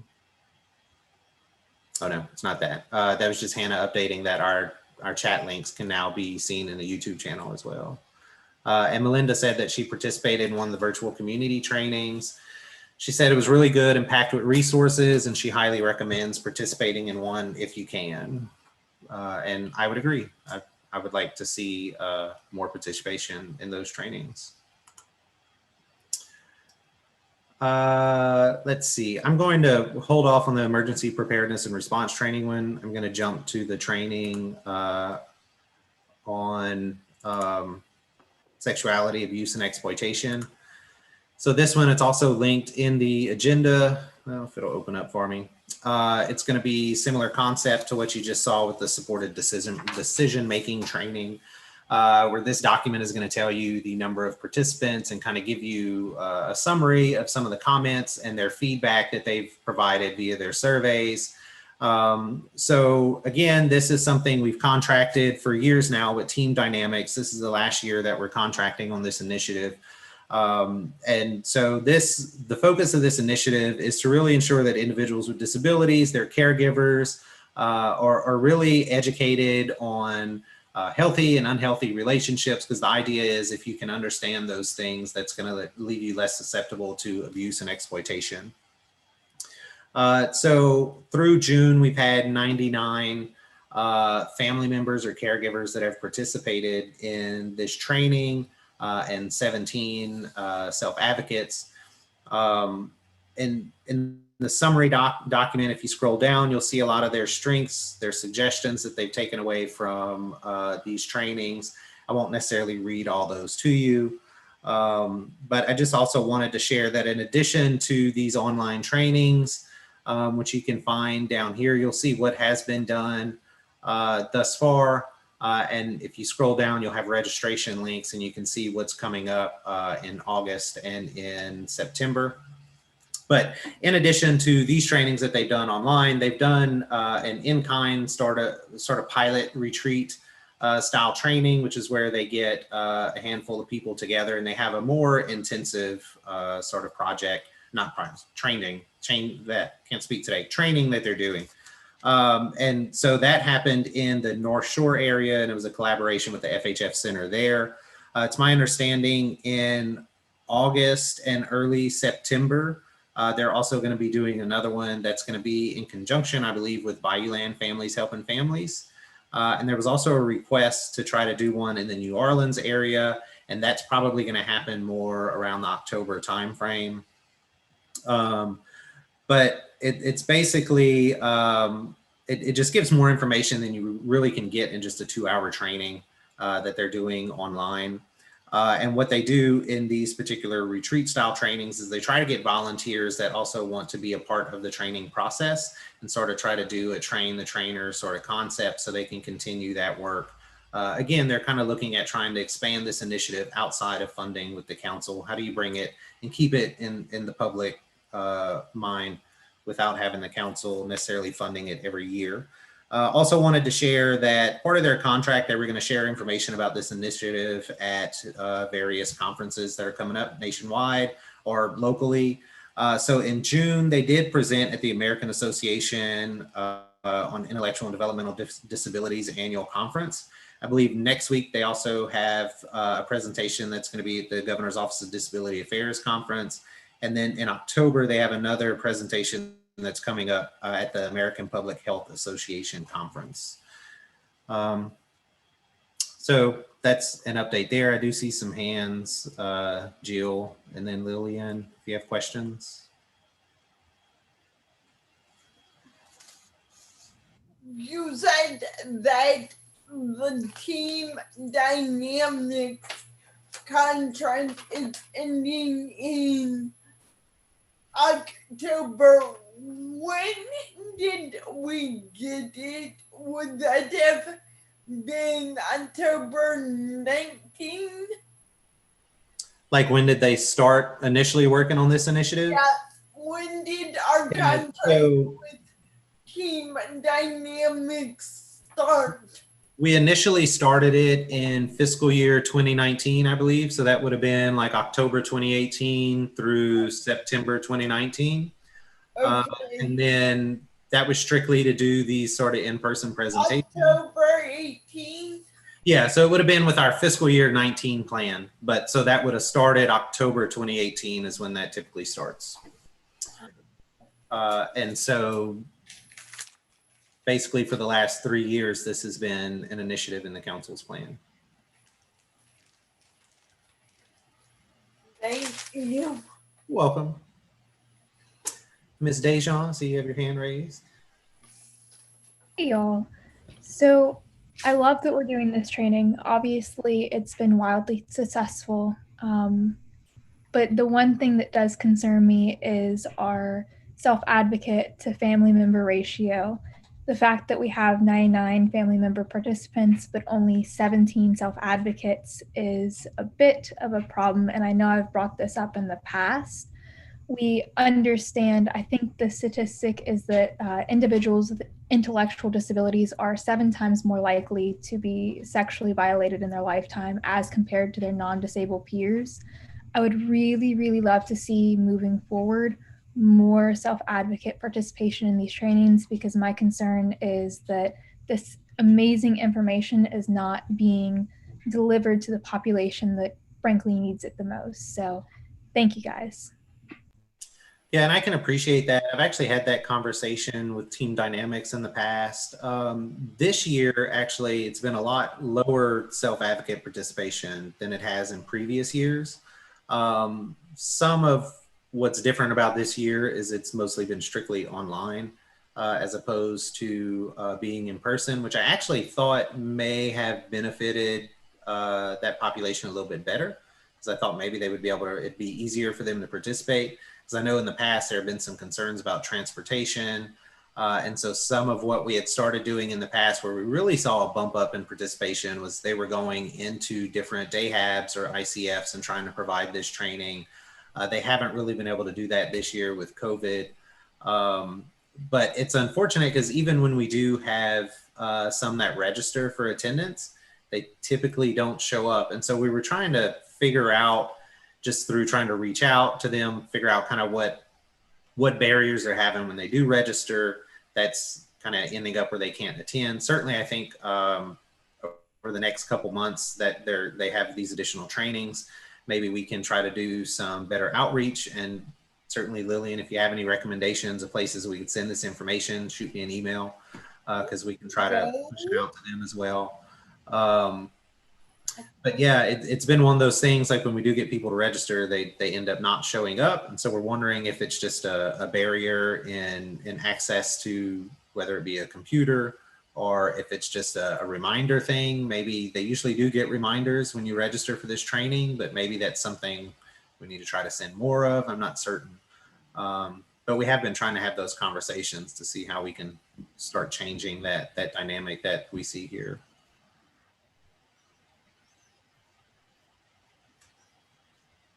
I thought I saw, oh, Rosalind, I see you. Rosalind, yes.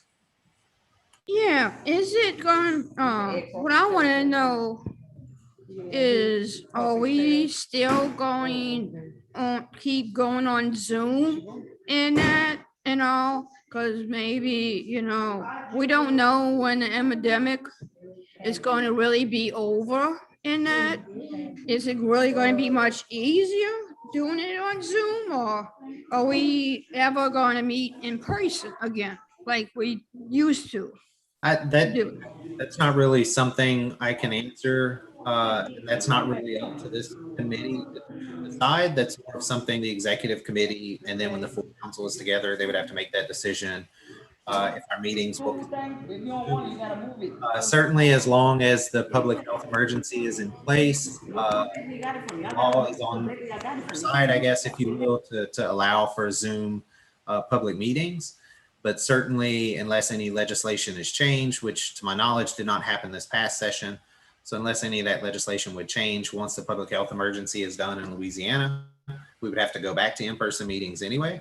But that would be something that the executive committee and then later the full council would have to have discussions about. But it's definitely a very important discussion that needs to happen. Just it's not for this committee at this time.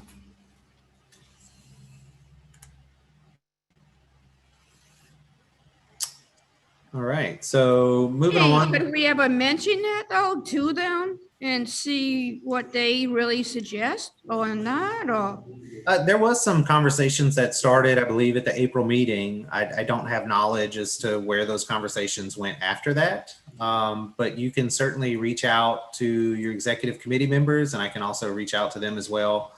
Just to let them know that that's something you would like to discuss. so, I mean, who should I really reach out to really find out? Well, so your executive committee is going to be the chair of the council, which is Mr. Randall Brown. Your vice chair is Dr. Hyacinth McKee. And then you have Mike Billings is also on the executive committee because he's the chair of this committee. Mary Tarver is also on the executive committee because she chairs our education committee. And Jill Hano has recently been appointed, I see the excitement there, Jill, as our member at large. So on the plus side, there are 3 executive committee members on this call. So I think since you've brought it up, they'll have it on their radar now that that's something that's important to you that maybe they can discuss in the coming days or weeks. Yeah, I would like to really, you know, make that as, you know, as a suggestion, you know, and kind of, you know, bring it to the table. All right, so Mike, Jill, duly noted. I'll have Rosalind's suggestion. All right, I would like that. I really would. So moving on to our last contractual update before we jump into some other great work you have to do. Let me share my screen again. I didn't mean to close it out a second ago. That is going to be an update on our emergency preparedness and response training. And so this is activity 2.7.4. So that's on page 15. And so this is a contract that we have initiated with Niagara University. And so they're establishing a training program on emergency preparedness and response here in Louisiana. And so they target not only individuals with disabilities and their families, but also those people that are responsible in the emergency planning, preparedness, response, and recovery for individuals with disabilities during disaster situations. So they've been going around doing introductory webinars for this initiative, and this past quarter, those were conducted on April 29th, May 5th, and they had 158 attendees for those. And they talk about various topics, which you can see on your screen here. It might be disability awareness specific to emergency management. They talk about access and functional needs, kind of understanding how the whole community concept is imperative for proper response. They talk about the ADA, or Americans with Disabilities Act, as it relates to emergency management and response, and just different community resources that they try to tailor to our state specifically.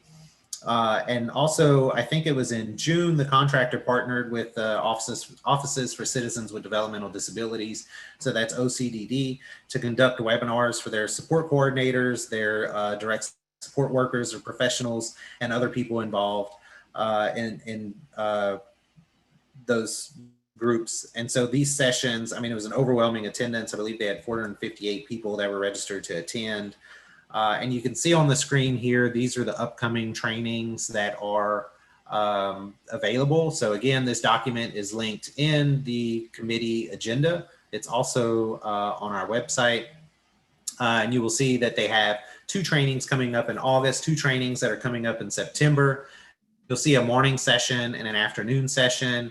If I understand it correctly, the morning session, I think, is typically for people with disabilities, and afternoon session is more for professionals, but they really do encourage anyone to attend any of the session.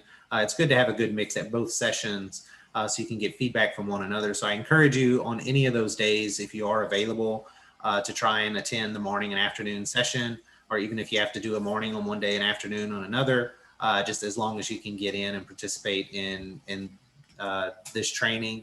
The feedback I've received is it's very informative, and people have really got a lot of great information out of it. So I would encourage you to participate in that training. Let's see. Also, yes, if you do have specific questions about this initiative, Mr. David Whalen is here. I don't know, Mary Lee, can you make him a panelist? Because we'll probably need him in a second anyway. So one of the things, he is with Niagara University. I believe he's the project director. And so if you have questions about this initiative, he'd be happy to answer. He's also here to help out with the next part of the agenda. So just to kind of give you some background, this initiative is something when they initially applied for this initiative last year, it was basically designed to sort of be a 2-step process. We had a year 1 and a year 2. And so they did submit a solicitation, a proposal, or an SOP to us to continue their work into this coming fiscal year, which would be FY22. That's going to start on October 1. So he is here also to help you with that conversation. But does anybody have any questions about the work he's been doing or his group has been doing this fiscal year?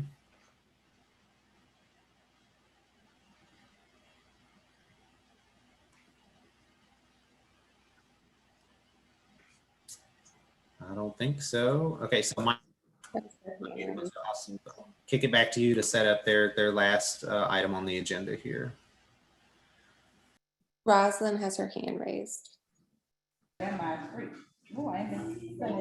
what kind of work does he really do in that? And is it going to be like for the best in everybody's interest in that?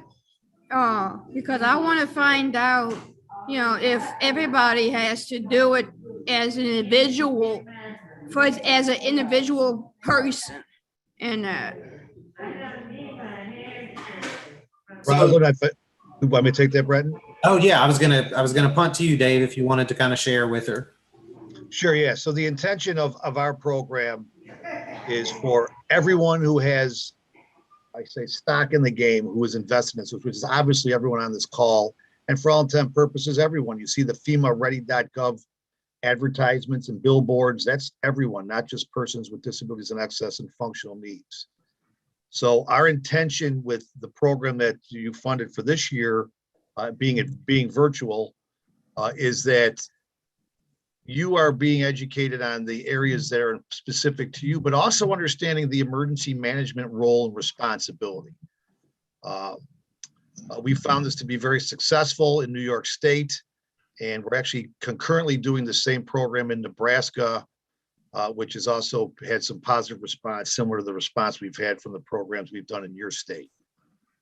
So it's tools and resources, it's that connectivity, and then the bigger picture is that relationship with individuals in emergency management, Red Cross, Department of Health, those areas of municipal or government roles and responsibilities, and knowing what they do. But the big picture is what FEMA calls core advisory groups, and that'll be my intentions. The trainings coming up in August, September are going to address that.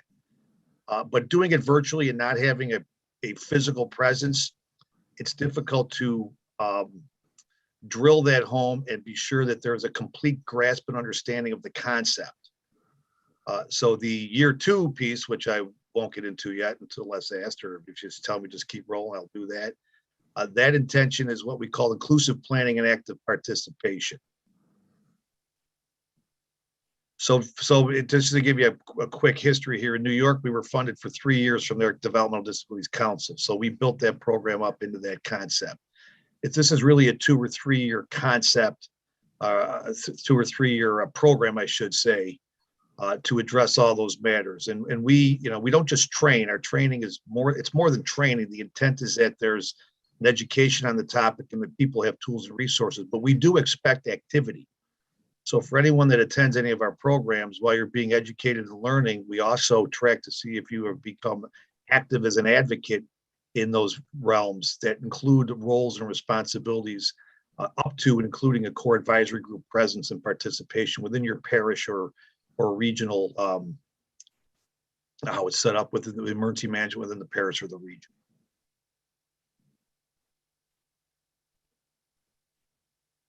How many, is that different states or would different parishes have to do it as well? Well, a state, I think you're asking more of the statewide. We developed this per state because there's a unique set with everything we do. Our first responder training and what we do with first responders is you set up specific to each state, and we get deep into that as well as our emergency management. So we're addressing the needs of Louisiana, which are distinctly different than the needs of New York, which are somewhat different than Nebraska. And we're just about to be funded in Missouri for this program in full for 3 years. That came out just last week, Friday. So we're developing it specific to each state, which is important because we want you to be responsive within the state and know who to turn to, who has what roles. We develop an extensive resources specific to those states to include the contact persons, which include groups like self-advocacy groups. It's a two-way street.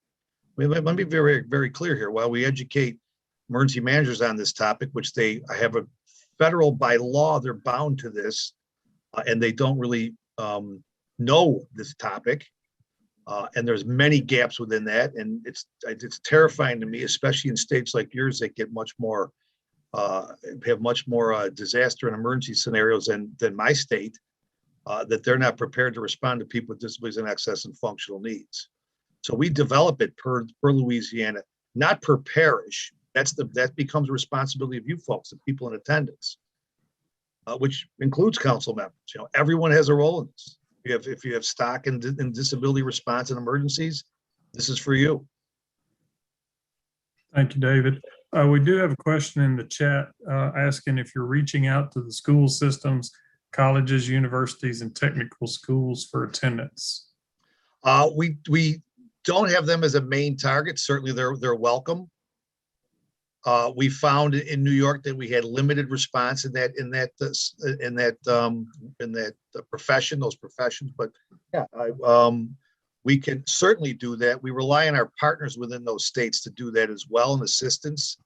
So when we've sent that out to the councils and the independent living centers, the state offices, one mentioned before, we've sent this to all state offices and emergency managers. We're open to that. Okay, thank you. We have a question. Lillian, you have your hand up. You have the floor. Yes, thank you. So it's totally possible that I missed this, but I understand that you said that you develop training specific to the state.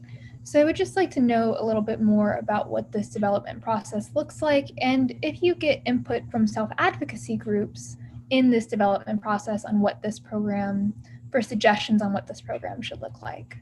Yeah, so if you go back on what our proposal is and the objectives, our first couple of steps is establishing relationships with all of those entities. So we've talked to Lighthouse Louisiana, Citizens for Disabilities, the Bambi. Her role is I won't call it her role is in disability. I'm forgetting her exact title, but I think everyone knows who Bambi is. The development disability service providers, the ARC of Monroe, these through the self-advocacy groups are the ones that we've been afforded information on.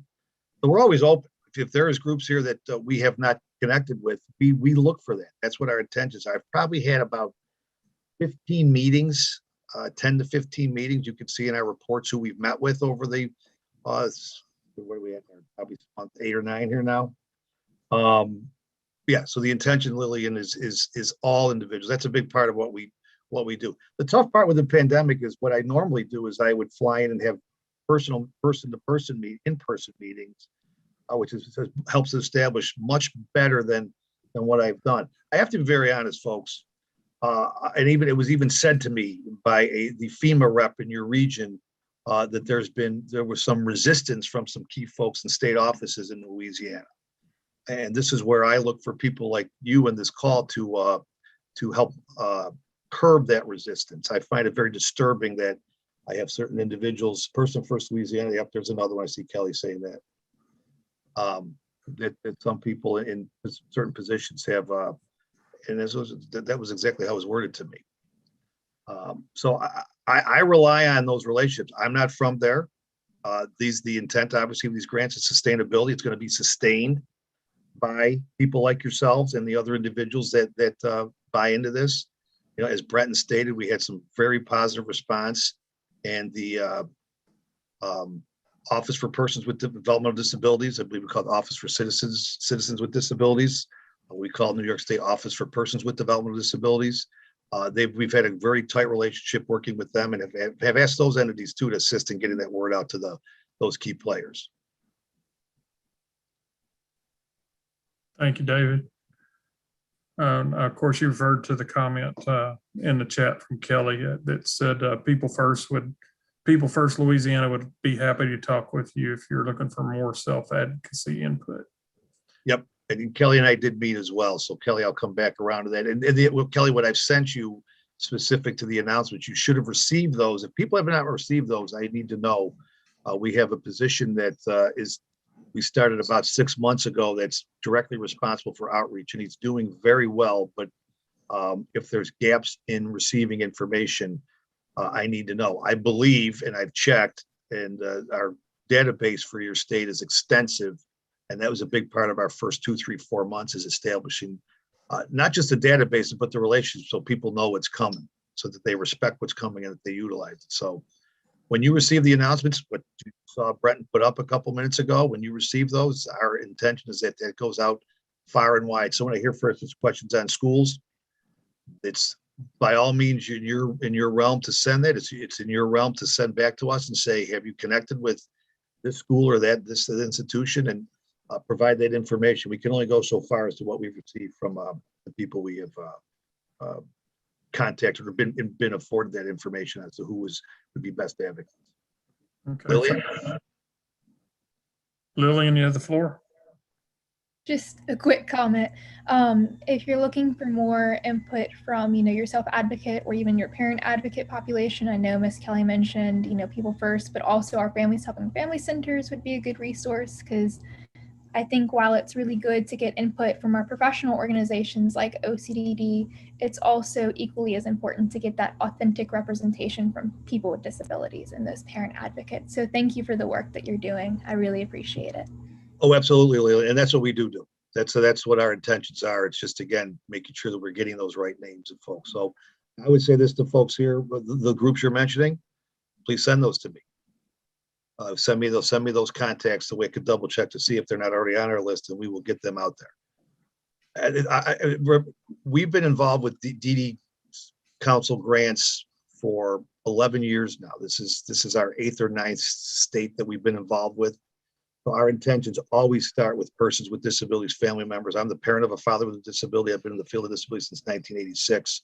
So I respect that wholeheartedly, and those are our intentions. So we rely on your assistance in ensuring it to identify those folks, which we probably already have, but there's double checking and triple checking is all good. I see it there from We're Madeline. going to take one more comment from Rosalind, and then we're going to with our agenda. For me, also in another kind of group as well, because for me, we have like an advocacy group in that here in the state of Louisiana, but how many more, is there any other tools that we could use as well? Because we advocacy for Angel Place as well. So is there any other way that, with other states, like, what we do here in, in Magnolia, like, in that with the advocacy group and all, is one of the tools that y'all have over there, is it the same way? Or is it a little bit different than? You see over here, when you say over here, you mean like in New York State or the other states I'm in? Yeah.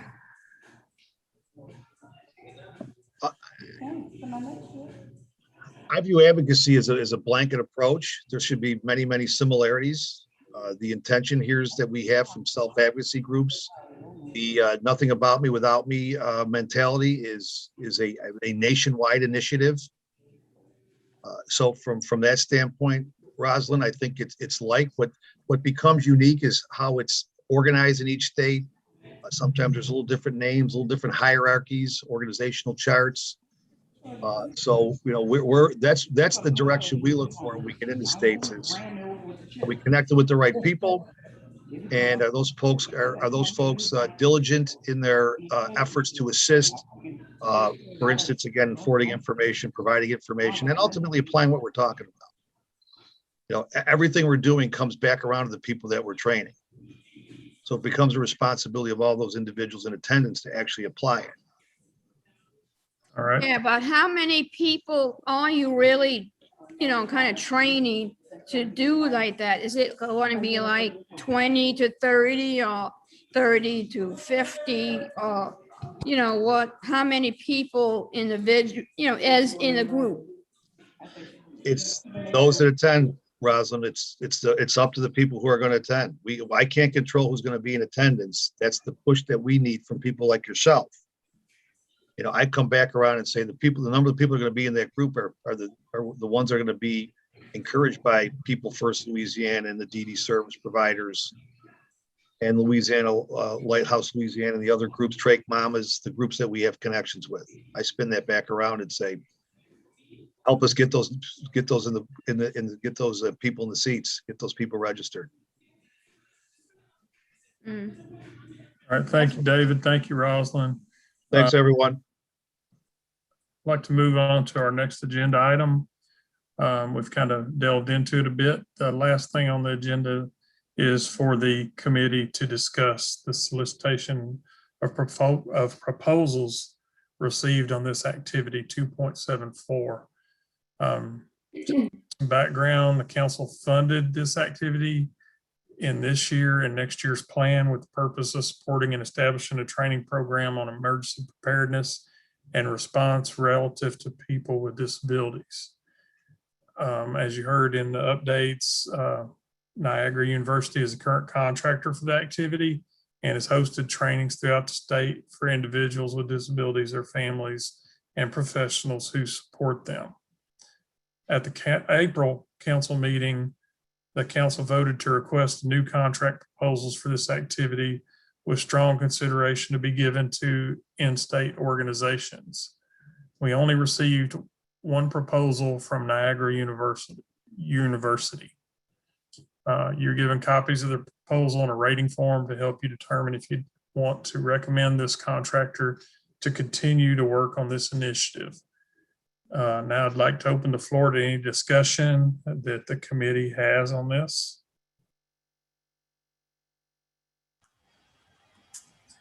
Hey, Mike, I was wondering, Dave, if you could maybe give our committee members sort of a rundown of what's different going into the second year. I mean, the proposal, hopefully they all reviewed it. It is a lot of information, but if you can kind of give them sort of a synopsis of what you think will get done in the second year, sort of your game plan. Sure. So the big picture intentions, and going back to in person, hoping that we are vaccinating and that we're addressing this appropriately so we can get back in person, is that we come together in person in a 2-day training format. Let me take a step back. The 2-day training format is intended for people who have responsibilities in emergency management, preparedness, be it emergency managers, again, Red Cross, Department of Health, other municipal individuals, and disability advocacy organizations and disability advocates, persons with disabilities. What we ultimately are striving for, and I alluded to this a couple of minutes ago, is the core advisory group. And that core advisory group is a committee council. FEMA uses, it's a FEMA concept, whereby people with disabilities and access and functional needs are part of the planning process. By federal law, that's supposed to be the case. However, we don't see that enacted in many, many scenarios. The ultimate objective is this product, whereby everyone in attendance owns everything they need to know about access and functional needs. We call it inclusive planning and active participation. So the intent here is that no matter what your role is, we're all learning this together. It's very unique from our other programs. When we train law enforcement, we train law enforcement. When we train firefighters, those are the only people in the audience. EMS, 911, that's the audience. I have other trainings for teachers and individuals outside the scope of my council programs. We train teachers. We don't train teacher aides and bus drivers in the same room. This is different because we want everyone to hear the same message, which starts with understanding why this is so important, the lawsuits and the laws that go with it, the way that people with disabilities and access and functional needs are active. So we have the full concept in here developed by my partners across the country. This is a FEMA recognized program. It's recognized within our state and now in Nebraska. We're rolling this forward in Nebraska a little quicker than your state for a couple of reasons. But we will be there in September doing this in person, and it's accepted by those individuals from the emergency management side who don't know that we exist. They don't know what self-advocacy is. They don't know what an independent living center is. They don't know how development service operations are. And the blind community, the deaf community, go right across the disability spectrum. This is not limited to people with developmental disabilities. So that's the intent of this, is everyone hears it and walks away, and we track that. So what we ultimately do is track the development of core advisory groups. So if you are sitting in this training, I'm looking at people on the screen, we're coming back to you and saying, so what have you done? Have you reached out to your emergency manager? Do you have a role, whatever role or hat you wear, are you active in that process? It's designed for my area of expertise to be within that emergency planning and preparedness, response and recovery system that then holds everyone accountable in a friendly, casual way. So we did this in New York. People were walking away, passing out business cards. You can do an accessibility review of our shelter. I didn't know you existed. So every concept specific to emergency planning and preparedness, response, recovery, and people with disabilities and access and functional needs is here, and that's the intent.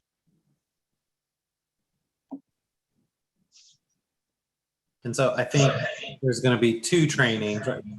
two-day trainings, I guess. Is that? Gotcha. Yeah, based on your funding, that's the best we can do. Gotcha. And then, so are any of the virtual trainings going to continue? So I believe I put in there that we want to do another round of the development of disability emergency management DAT. That was very well received to the point of we booked, again, within my reports, but just to state this, I'm sure everyone hasn't read all the reports.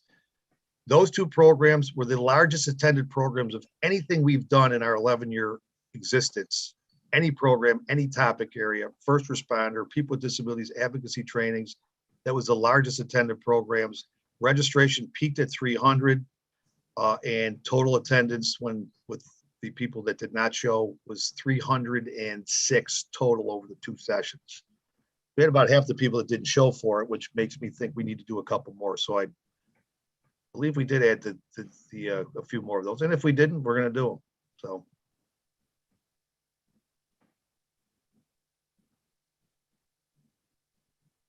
Sure. Okay. Cherie, you have your hand up? And I was interrupted when you were talking about the number of proposals that we received. And since I'm new, can you tell me how many proposals we received? We received one. Just one? Okay. Yes. Just the one from Niagara University.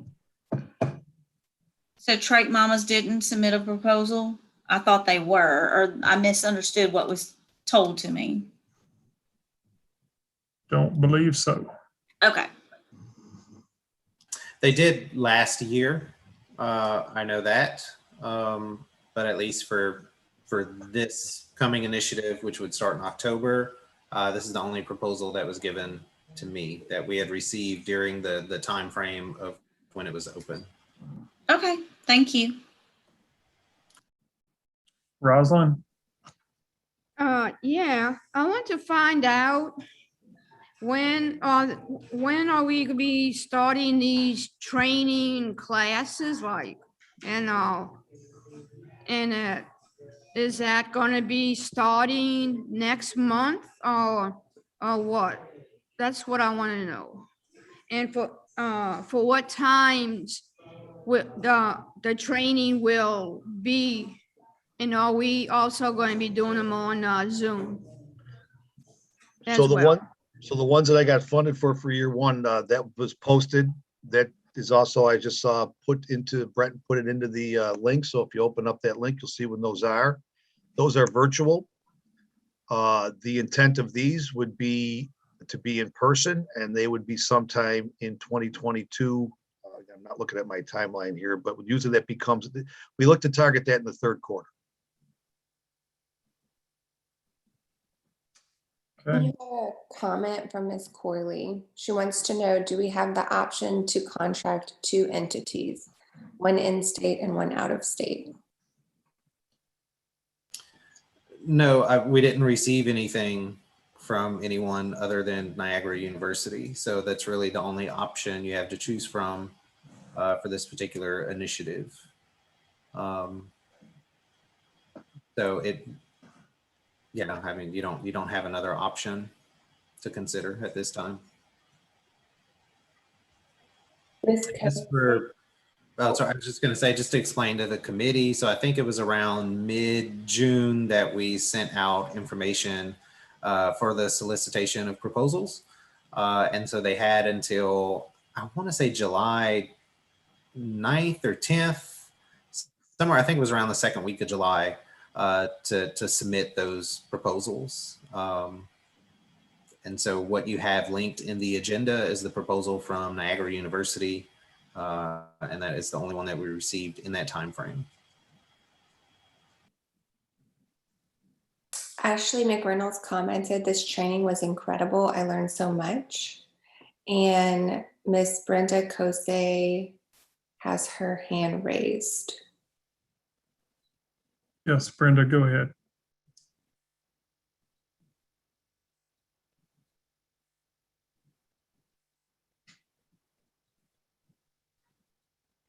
Brenda Kosei, you have the floor.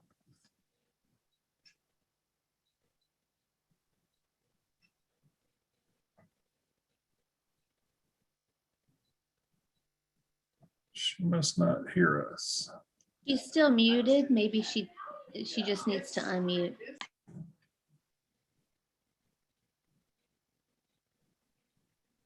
I'm not sure if maybe that was an accident or we lost her. She doesn't have her camera on or herself unmuted. Good morning. There we go. Go ahead. Oh, good morning. I don't have the camera option, but good morning, self-determination and community inclusion. Thank you so much for reviewing. Hello? Yes, you have the floor. Oh, Brenda, I think you might have YouTube playing in the background. yeah, thank you. Thank you. I just turned it off. Thank you. My apologies. Okay, so can we get a clarification? This is the only proposal that was submitted.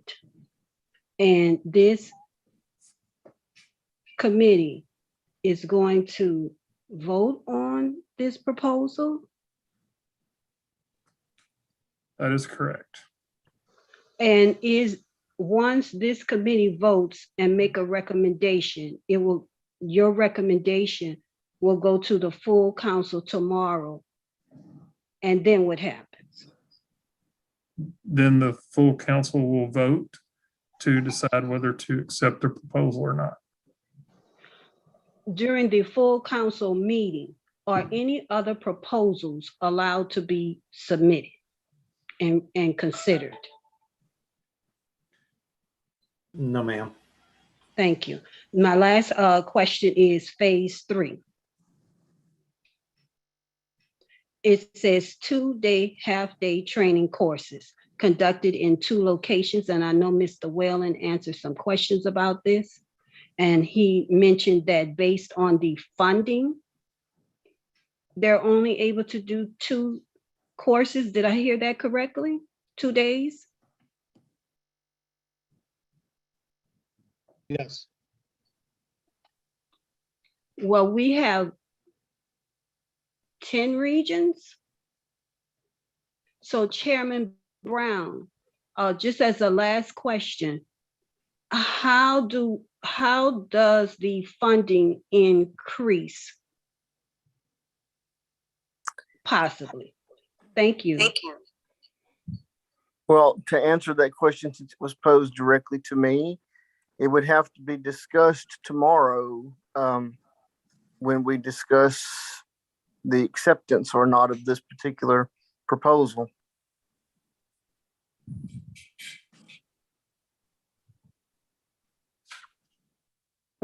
Chairman, when you say discuss, that means a recommendation could go forward to increase the funding and be voted on? Yes, it potentially could. The only thing you're going to have to consider if that's something you opt to do is if you're going to increase funding for this initiative, you have to take it from somewhere else. That's correct. So and that would become the issue. Right. So any initiative, the plan is set. You guys adopted your plan at the last meeting. You're ready to roll October 1. The only thing that's outstanding is this particular initiative. So at this point, if you pull from anything else, then you have to go back to the contractors that are thinking, hey, I'm moving into October 1, and let them know that maybe that contract is going to have to be updated or that funding may not be there because you want to increase funding in this initiative. Now, that doesn't mean if extra funding comes across the table at some point throughout the year, sometimes that happens, that you can't go back and then try to increase. And then we can negotiate with Dave and his group about doing some things in addition to what they're doing. But if that would be what I would recommend. I wouldn't recommend us changing what we've already committed to in our plan. But I would recommend if we get additional funding, like we talked about additional funding from the federal government on coronavirus response, for instance, I don't know if this would fall into that or any of that, but any additional funding we did not originally have or know about in the planning phase, then we could use it for this. Yeah, potentially. And that would be an executive committee decision and then a council decision ultimately if that happened.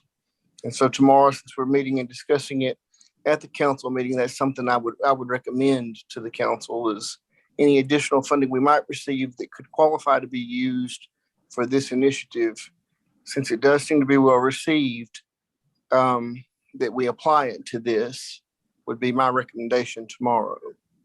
and then it's up for council discussion and vote.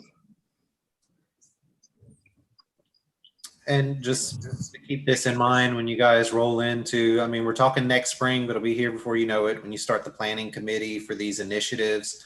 I touched on this at the last planning committee meeting. I don't think it really sunk in, but when the council identifies as everything is important, nothing is important. So you have a ton of activities with a little bit of money and we can't really get them off the ground like we want to. Like I think Dave and them could really be doing some great work in this second year had we had more funding to devote to this particular topic or initiative. But instead, we tend to focus smaller amounts on a bunch of different projects. And so we never really get our projects off the ground as quickly as we would like. So just keep that in mind when you start planning for your next plan, to really try to drill into the specific topics and things that you find very important, and really try to hash that out so you can really get a lot of bang for your buck on a few areas and really sink some money into those things and actually get systems change going in Louisiana. Because otherwise it's the same thing we do for years. We continue the same initiatives over and over with the same funding level, and we can never make it better. We can never get greater. So just keep that in mind. That's not really germane to what you need to do here. So I'll step off my soapbox and leave you all with that. But yeah, just to sum it up, this is the only proposal you have. And you will have to, you basically have two decisions. You can either accept it, not accept it. If you choose not to accept it, that'll be something that will have to be discussed at the council meeting as far as what happens to that initiative. That would be something you would then have to amend out of the plan or figure out how you want to proceed. But again, just for some historical knowledge, last year we only had 2 people apply for this initiative, Niagara University being one of them, which is who you selected, or at least at that time the planning committee selected. This year, only 1 has applied, which is Niagara University. So that's just a little historical perspective. So I'm not surprised that we didn't get a lot of proposals because we really didn't last year either. And we do have one hand up. Brenda Casse, you have the floor. Oh, thank you. I just wanted to close and thank you for the clarifications on today and further clarifications during the full council meeting. This is Brenda Casse, parent, Louisiana Developmental Disabilities Council. Thank you. Now we do need to have a motion on to whether to accept or not accept. Need a motion on determine if we want to recommend the contractor to continue working on the initiative. We still have enough. Do we still have a quorum? Cameras on? For me, you still need a motion, Michael? Mike? Hold on just a minute, Rosalind. Yeah, so based on the camera, you do have a quorum currently. Okay, thank you. Yeah, Rosalind. That's where open the floor. The floor is open now. Seeking a motion. Yes, I'm going to motion it. Okay. Can we put the motion on the screen just so everybody can? Yeah, I'm working on that. Okay, thank you, Brent. Happy second by chance? Do I have well, I was looking for some text of a motion before so everybody knows what they're. That's almost done. 1 second. Let me share screen.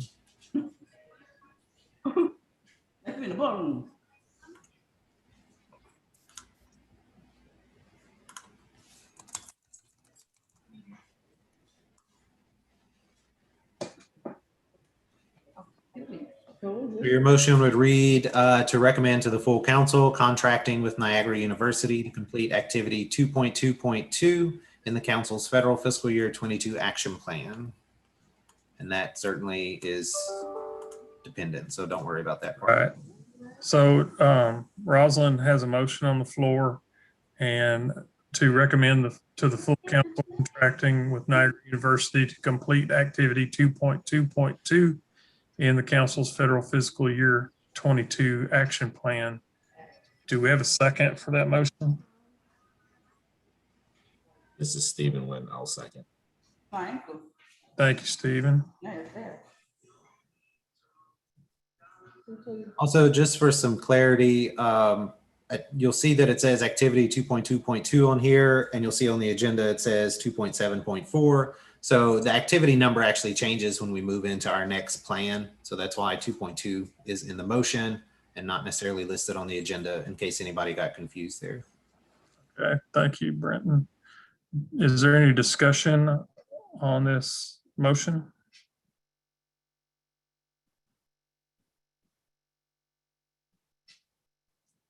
Do we have any public comment?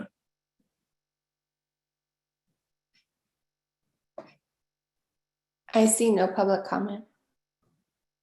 Do we have any objections?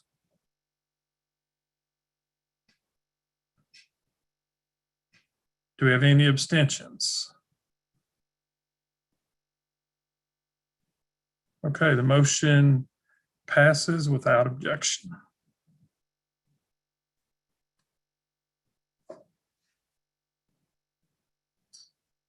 So I don't believe we have any other announcements. If anyone else has anything they'd like to throw in before we leave for the day. If not, with no objections, we can adjourn. Do we have any objections? Hey, Mike, before you adjourn, just a reminder. So today between 2 and 4 is going to be the executive committee meeting. And you can find information on our meetings page for the agenda and how to register for that. Again, that's today from 2 to 4. And then tomorrow from 8:30 to 3:30. So that'll be Thursday. That's our full council meeting, if anyone is interested in attending. We'll see y'all at both of those. So hearing no objections. Excuse me, Mike. Which committee is from 2 to 4? Miranda. Executive committee. I wasn't sure on that because I know I'm not a part of that one. You can still tune in. I can? Sure. Because hey, can somebody send me the link then? The only link that I have is for this one and tomorrow's link. Yeah, it's on the, if someone could send it to her, it'd be great, but it's also on the council page with the meetings. Oh, okay then. I could get it from the other page then. Yeah, Right. Rosalind, I just sent you a message with the link for you to register. There you go. Thank you, Brenton. Hearing no objections, we're going to call this meeting adjourned. All right, hey, what's the password for it? So when you click to register for that meeting, it's going to email you the password and the link for you to participate. Oh, okay then. You just have to register for it first. All right. All right. We are adjourned.